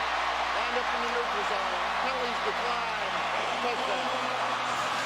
Gallman scores a masterful drive by the quarterback and a mental mistake by Alabama to help that drive, and Clemson is on top. A PAT away from a 4-point lead, their first lead of this championship game. It's an important PAT for Hugel, and the snap was handled by Seth Ryan very well. Clemson, a couple of fourth-quarter touchdowns have put Jalen Hurts and the Tide behind now. What a big drive. The 6 plays, 88 yards. The big play by a 26-yard gain by Mike Williams. The 15-yard penalty in the back end of that against Deron Payne, where he kind of loses his cool, gets caught up in an altercation there with Taylor Hearn, swings at the face, costs him 15 yards on top of the catch. Gives Clemson great field position. They capitalize all the way inside the 1-yard line with a great effort. Tremendous heart from Deshaun Watson. And the very next play, they're able to get a push right up into the middle and get the ball to their powerful slasher, Wayne Gallman, for the touchdown to give them the 28-24 lead. Bama had allowed 3 rushing touchdowns all season. That's it, 3. That's Clemson's second tonight. When he went to that corner, that end zone, I had flashbacks of Vince Young against USC kind of feel. Now, we've seen everything from Watson tonight. The command wasn't there at the beginning, but he found it. The toughness to take hit after hit. And the beautiful grace and athletic ability on plays like that one. And now the best laid plans for Bama. Played conservative. Another pooch kick, by the way, from Hugel, and a fair catch. Taken back there at the 33-yard line by Cam Sims, one of the backup receivers. You can say best laid plans. Play conservative. Play with the lead. Use the defense. Can't do that now, Kirk. Jalen Hurts going to have to find a way with 4:38 if Bama's going to win this championship. Well, if you're Steve Sarkisian, you've held a few things back. You've waited and just in case, and now you're going to have to pull them out. You've got 2 timeouts. Timeouts and the time aren't an issue just yet. You need a little bit of urgency. You don't have Bo Scarborough to be able to rely on, who was effective early in this game. And you've got to come up with some plays from your playmakers, Stewart and Ridley. Alabama has not trailed in the 4th quarter all season long. And now in the ultimate game, need a touchdown. Hurts steps up. Chased and has to just throw it away. Dexter Lawrence, freshman on freshman pressure there. He throws that ball away, and he throws it almost into the stands, but he's outside of the pocket area. And once he gets outside of that pocket area, you don't need an intended receiver in the area at all. He can throw it away. As long as he gets past the line of scrimmage, right? And that ball was clearly across the line of scrimmage. Sounds like Death Valley in here. Very loud.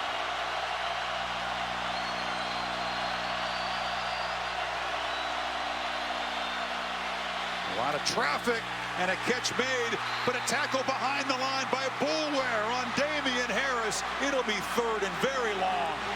I'll tell you, Chris Borland is not only the most valuable player, this guy is so instinctive. Watch him recognize the formation, the motion. He's calling it out, and watch him go. Watch him beat the lineman because of the recognition of the potential screen. He knows his quarterback's struggling to throw the ball downfield, so he's thinking quick throws and screens, reads the formation down in distance, there to blow the play up.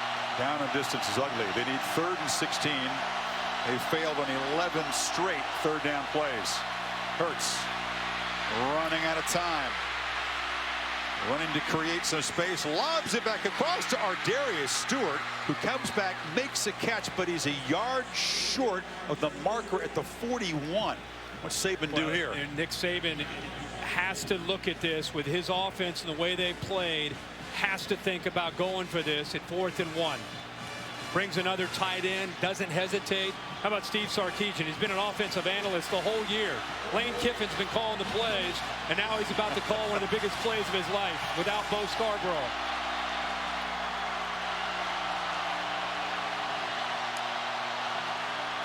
Harris slams forward, and the Tide keep the drive alive at the 48. They kept it simple. Keep it simple, and you go right to the play sheet. This is what it calls for in this situation. We get to a 3rd and 1 or a 4th and 1. This is the play. The double team on the left side. That's the strength of their offensive line. They follow the All-American Cam Robinson, Ross Pierce-Baker, and they pick up the first down. And a couple of tight ends also blocking on the left side. Inside of 3 minutes.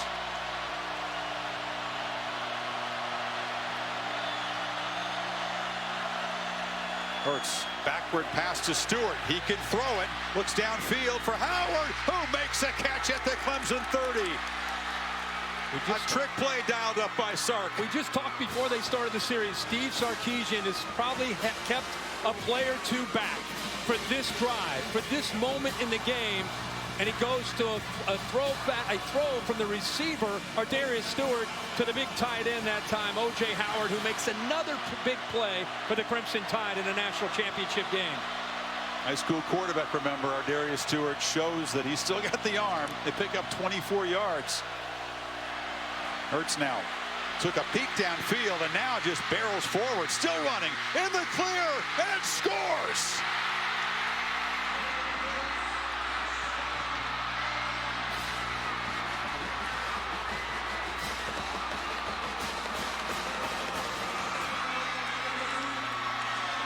And the veterans' brilliance is answered by the rookies, Moxie Kirk, and Bama reclaims the lead. A legend is born here tonight in Tampa, and Jalen Hurts. When he pulls it down to run, he's a tailback. He's not a guy that's looking to get down. He's 6'2" and 210 pounds and can make people miss with how elusive he can be, but he's also pretty powerful.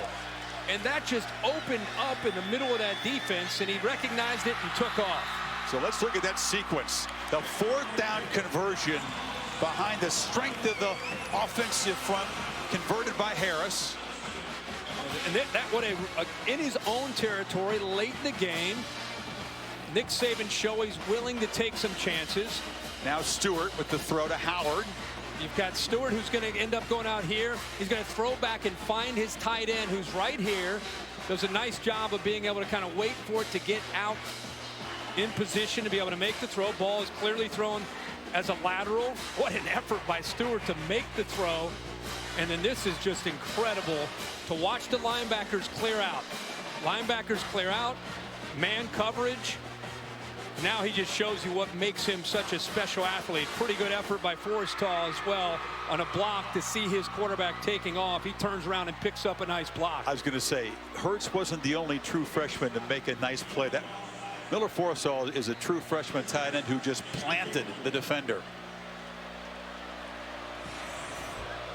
He overcame a 3rd and 16 early in that drive from their own 26-yard line. They take it 68 yards in 2.5 minutes, but Watson's got time.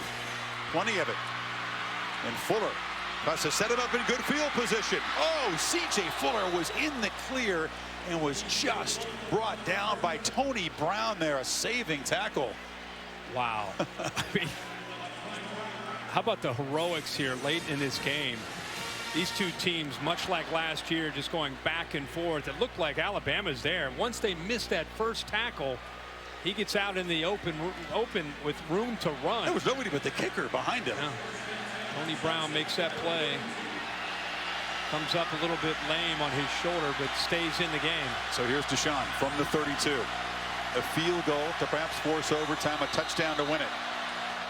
I mean, the last touchdown was under 2 minutes, where they moved right down the field.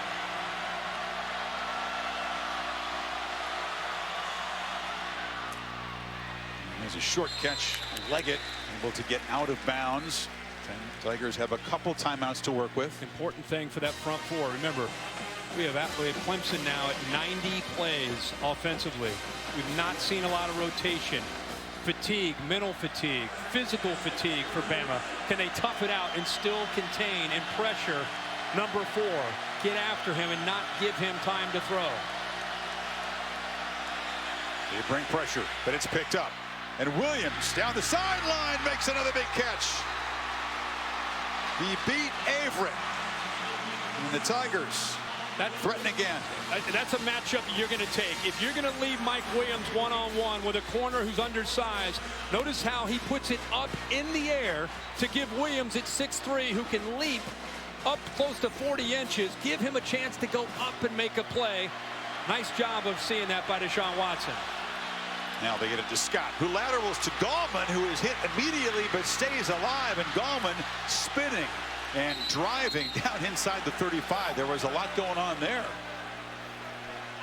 A little trickery from the Tigers this time. Yeah, throw out to the receiver, lateral back to Wayne Gallman. You're right. And then Alabama actually defended it pretty well. It looked like the Tigers were saving up a couple plays for a big moment too. You have 2 timeouts, closing in on 1 minute here.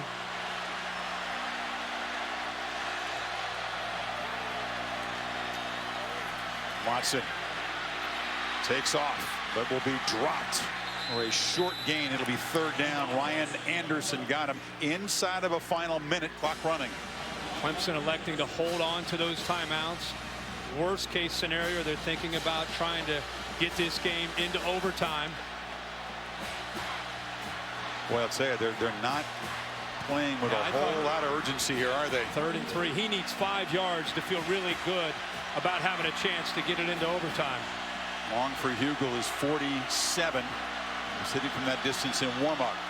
On 3rd down, Watson slant one more time, Renfro, and they have a 1st down, and they are in Hugel's field goal range now with 22 seconds to go. Wow, they have a cushion there with one of their better receivers in the slot.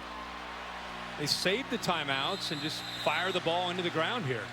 Tell you what, though, they did wait a long time to spend a timeout and really create some urgency here.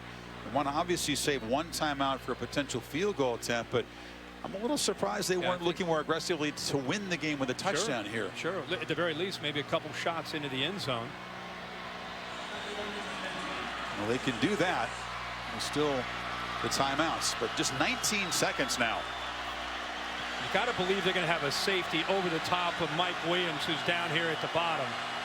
A sack could take them out of field goal range. Bama brings some heat. Watson delivers. Catch made down inside the 10 by Leggett. 14 seconds to go. Now Clemson will use one of their timeouts here. Dabo all the way down to the 10-yard line. What an effort, Chris, by Jordan Leggett. Full extension. Redeeming himself for earlier the miscommunication with Deshaun Watson. Fully extended, makes that catch and shows you for a tight end how athletic he is. I don't think that ball touched the ground. I think he got his right elbow underneath. He missed a much easier catch and made a very, very difficult grab that time. Wow. Jordan Leggett has been the clutch guy. We talked about the game winners against Louisville, the game winner against Florida State, and a huge play. And now a really intriguing setup with the ball at the 9-yard line. But you're at the 9-yard line. You still have a timeout, which is big for them, to whether they set up for potentially a game-time field goal or you take a shot in the end zone. Probably have a couple plays here, depending on what happens with that first play. But Chris, we left Glendale last year thinking, man, what a great national championship with these 2 teams. And here we are with the second opportunity to see these teams again in a championship. And man, it's been. How do you like the sequel, Herbie? The sequel's been pretty good, and I think we're just getting started here. We may have some more football to be played. Yeah, we'll see. Hugel not automatic, but it looks like the best Bama can hope for would be a field goal attempt in overtime. Let's see if the Tigers can win it right here. Williams to the left. Watson. End zone. Overthrown. Like it well defended that time. Took 5 seconds off the clock. Notice they put Minkah Fitzpatrick on number 16, one of their best cover guys. 9 seconds, 1 timeout. And Chris, that last play, Mike Williams is into the boundary to the left. Not only does he have the corner Everett on him, he also has a safety, number 6, Hootie Jones. So you're using 2 defenders to try to take him away. That should open up one-on-one opportunities off to the right, which includes Jordan Leggett, and also don't forget about Hunter Renfrow, who's in that slot in the middle. Watson lobs it for the end zone. Williams is knocked down. Here comes a flag. Interference in the end zone. We'll put the ball at the 2-yard line. There are 6 seconds to play.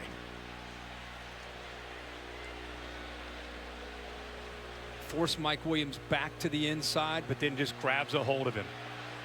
Everett pushes him. Defense, number 28. Foul occurred in the end zone. By rule, ball be placed at the 2-yard line. First down. He did a great job with his technique to force him to where his help is, where the safety is. But then once he gets by him, he reaches around his waist to hold him. How great is this? This could be the final play of the college season, perhaps, if Clemson gets a touchdown to win it. If Bama can hold him out, perhaps a field goal attempt for overtime.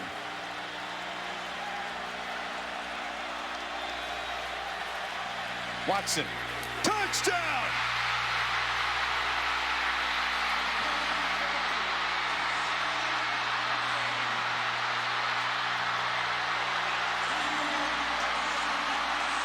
Hunter Renfrow. Little man makes another enormous play.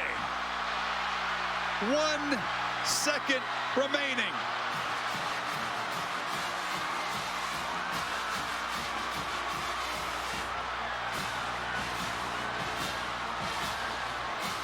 The slot receiver, former walk-on, in back-to-back championship games has made 2 touchdown receptions against Alabama. And they'll talk about that play in the Clemson Nation forever. The touchdown here to potentially win it.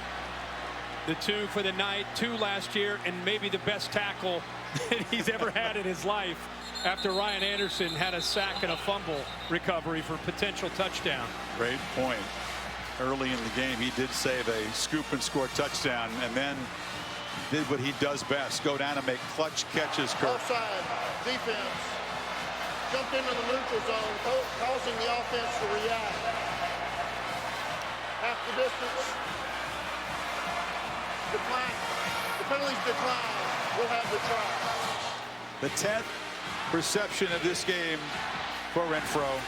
17 in the last 2 championship games for a guy who's been told by a lot of people for a long time, too small to play this game at the highest level. Take that. Hugel makes it a 4-point lead. They used a pick earlier, or a screen, and they go to it again. You know Bama's going to play man-to-man. Scott is going to work here. Renfrow is going to work there. And Tony Brown is the guy who gets caught up in the traffic as he ends up going to the outside. Right there. Man-to-man. That's the way you attack man-to-man. With a man beater, they roll him to the right. And how fitting for Deshaun Watson, after everything he has meant to this program, throws a game-winning touchdown to Hunter Renfrow. Once again, one of those pick/rub plays. It'll be very controversial. And Dabo Sweeney tackled by his staff. The Alabama graduate a second away from completing Clemson's climb to the top of the sport. And Deshaun Watson caps a spectacular career with a championship.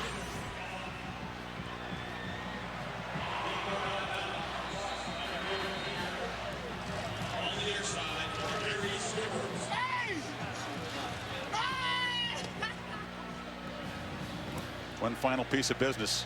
Hugel just boots it along the ground. They fall on it. Clemson Tigers, new kings of college football.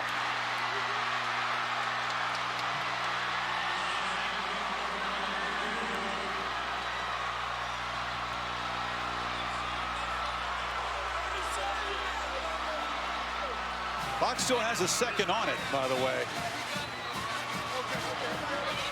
Let's clear up the confusion before we make it official.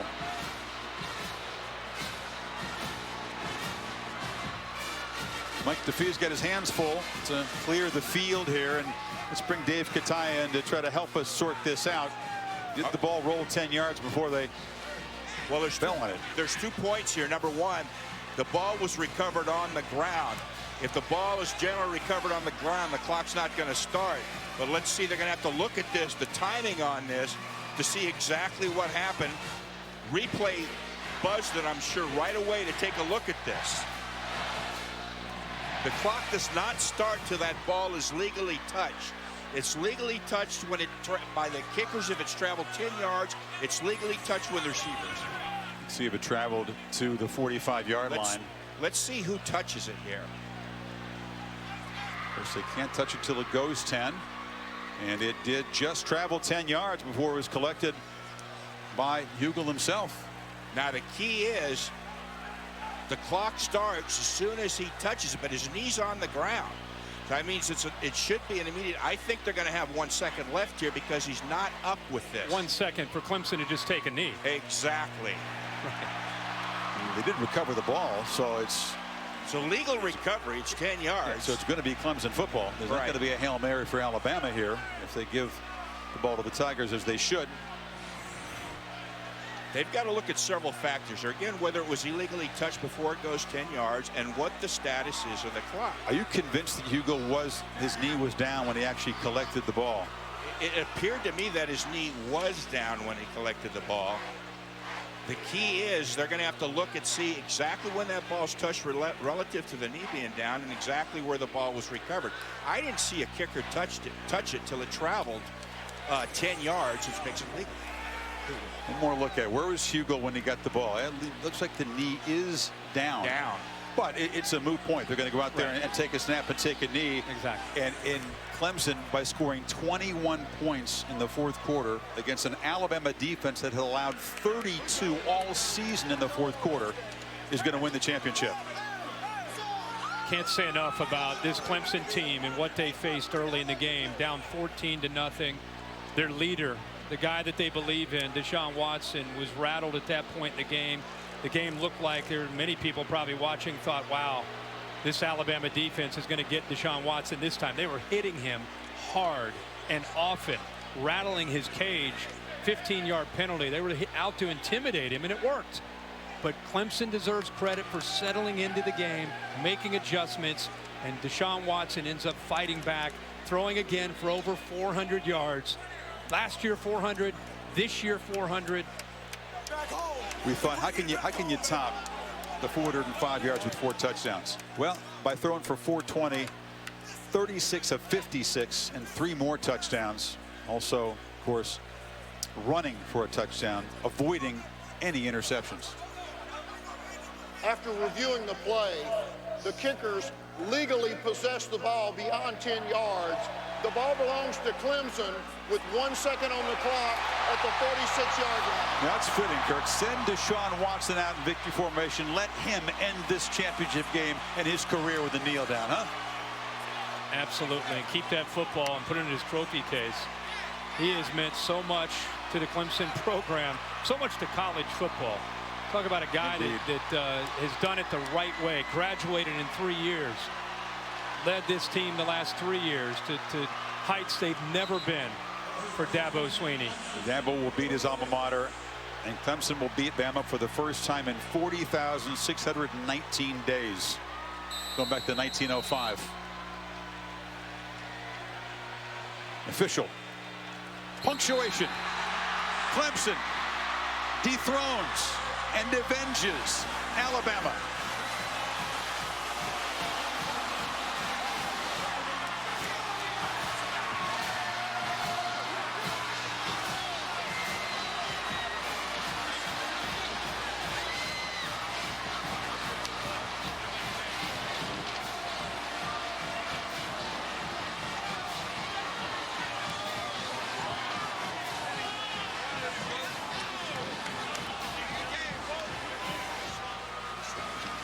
A sequel every bit as special as the classic a year ago.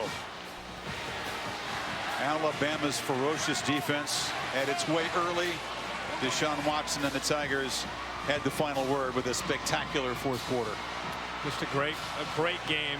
Both teams left it out there, played well. You know, Clemson defense, make sure you recognize the job that they did. They got down by 14, and then they kind of seemed to just settle in. Their goal was to make Jalen Hurts have to throw to win. And while he made some plays, especially late, what looked like potentially a game-winning touchdown, it was still a great effort for them to kind of dig in and give Deshaun Watson time to adjust and come back. What do you say over here from Deshaun with Tom Rinaldi? Chris, thank you very much. Deshaun, a year ago you came so close and then fell short. National champion. What does it mean? I'm speechless right now, man. It's what God wants, and you know, He put us for a reason. You know, I talked to one of my coaches. He said it's a movie, and it's going to end the right way. And just keep believing in God, and just believe in your teammates, and everything's going to fall in place. And that's what happened. And you know, we're national champs. It's amazing. There's emotion on your face right now. Why? We worked so hard for it. We fell short last year. This game wasn't just for me. It was for.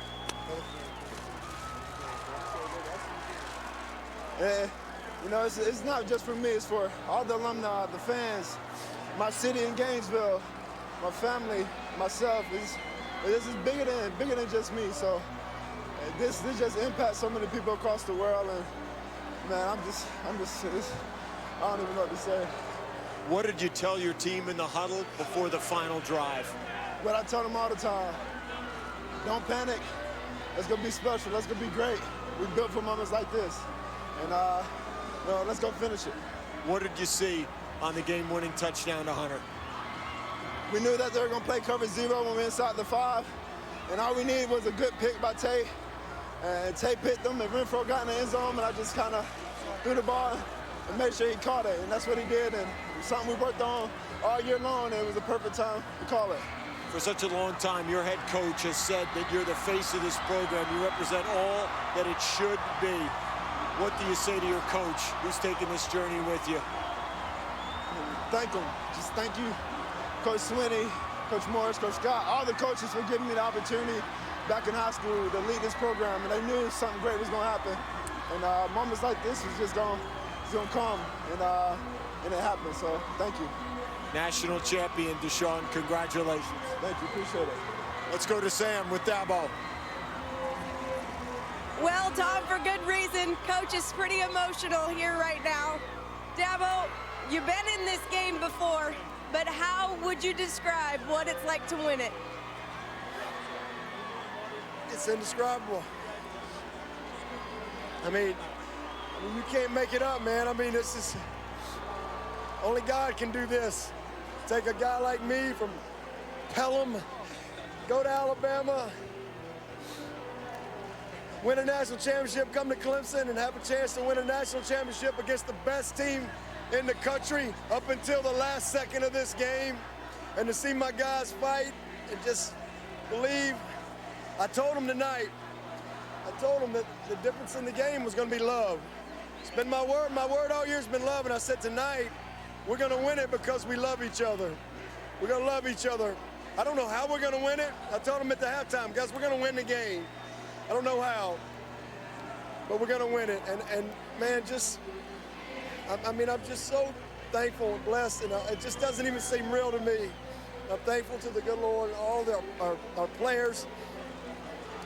It's been an unbelievable 8 years, and this is for all of our teams because they're all a part of this. They all get a piece of this trophy, our staff, but just the heart of these guys.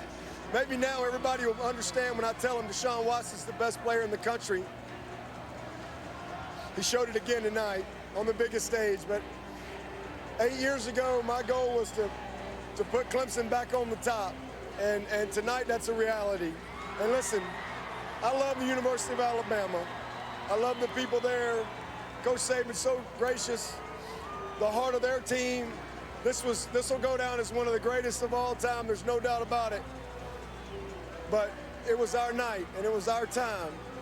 And this has been a process in the making for us, but hats off to my team, and I'm just so happy for the Clemson Nation. I mean, it's unbelievable. And I know Terry Don Phillips is sitting at home. Terry Don, I'm not here without you, brother. Appreciate you. I love all the people who couldn't come here tonight because tickets are too much. They saw a heck of a game. They had a good seat at home, and man, I'm just thankful. And I know so many people were a part of this, and it's a blessing. Coach, your story is one for the history books. Congratulations. Enjoy it with your family tonight. Thank you. Chris? Indeed. Emotional, gracious, comprehensive comments from Dabo Swinney. The Ford post-game show will have much more reaction. An Alabama graduate, former national champion player in that '92 team, and these decades later dethrones the Tide and wins a championship as a coach at Clemson. The final 2 yards of this classic, Watson to Renfro, touchdown. Yeah, there was a pick in there. Bama fans will be hollering about that. 2 touchdowns like that tonight. But Renfro, so fitting, Kirk. 4 touchdown receptions in the last 2 championship games. He's got 5 touchdown receptions in his playoff career. A guy like Swinney himself, considered an underdog, not big enough, not strong enough for football at this level, yet making the biggest play in the biggest stage and dethroning big bad Bama. Rough night for Nick Saban, and what a huge, glorious night for Ben Boulware, Deshaun Watson, and the Tigers. They were on a mission. They walked off that field disappointed a year ago. That was the mission, to get back here, hope to play Alabama, and avenge last year's loss. That's exactly what they were able to do. They won 7 games by a touchdown or less. This was their MO. This is how they got here, and it's how they finished it. It really prepared them for this night, because they were challenged early in the game, as we talked about. And instead of going away, they showed that resiliency that they played with for most of this year. They reminded everybody it's a 60-minute game, and they didn't quit believing. It's a mountain climb. That's how Dabo Swinney refers to it. The higher you get, the thinner the air, the better the view, and the sweeter the taste of everything. At the summit, where the Tigers find themselves on top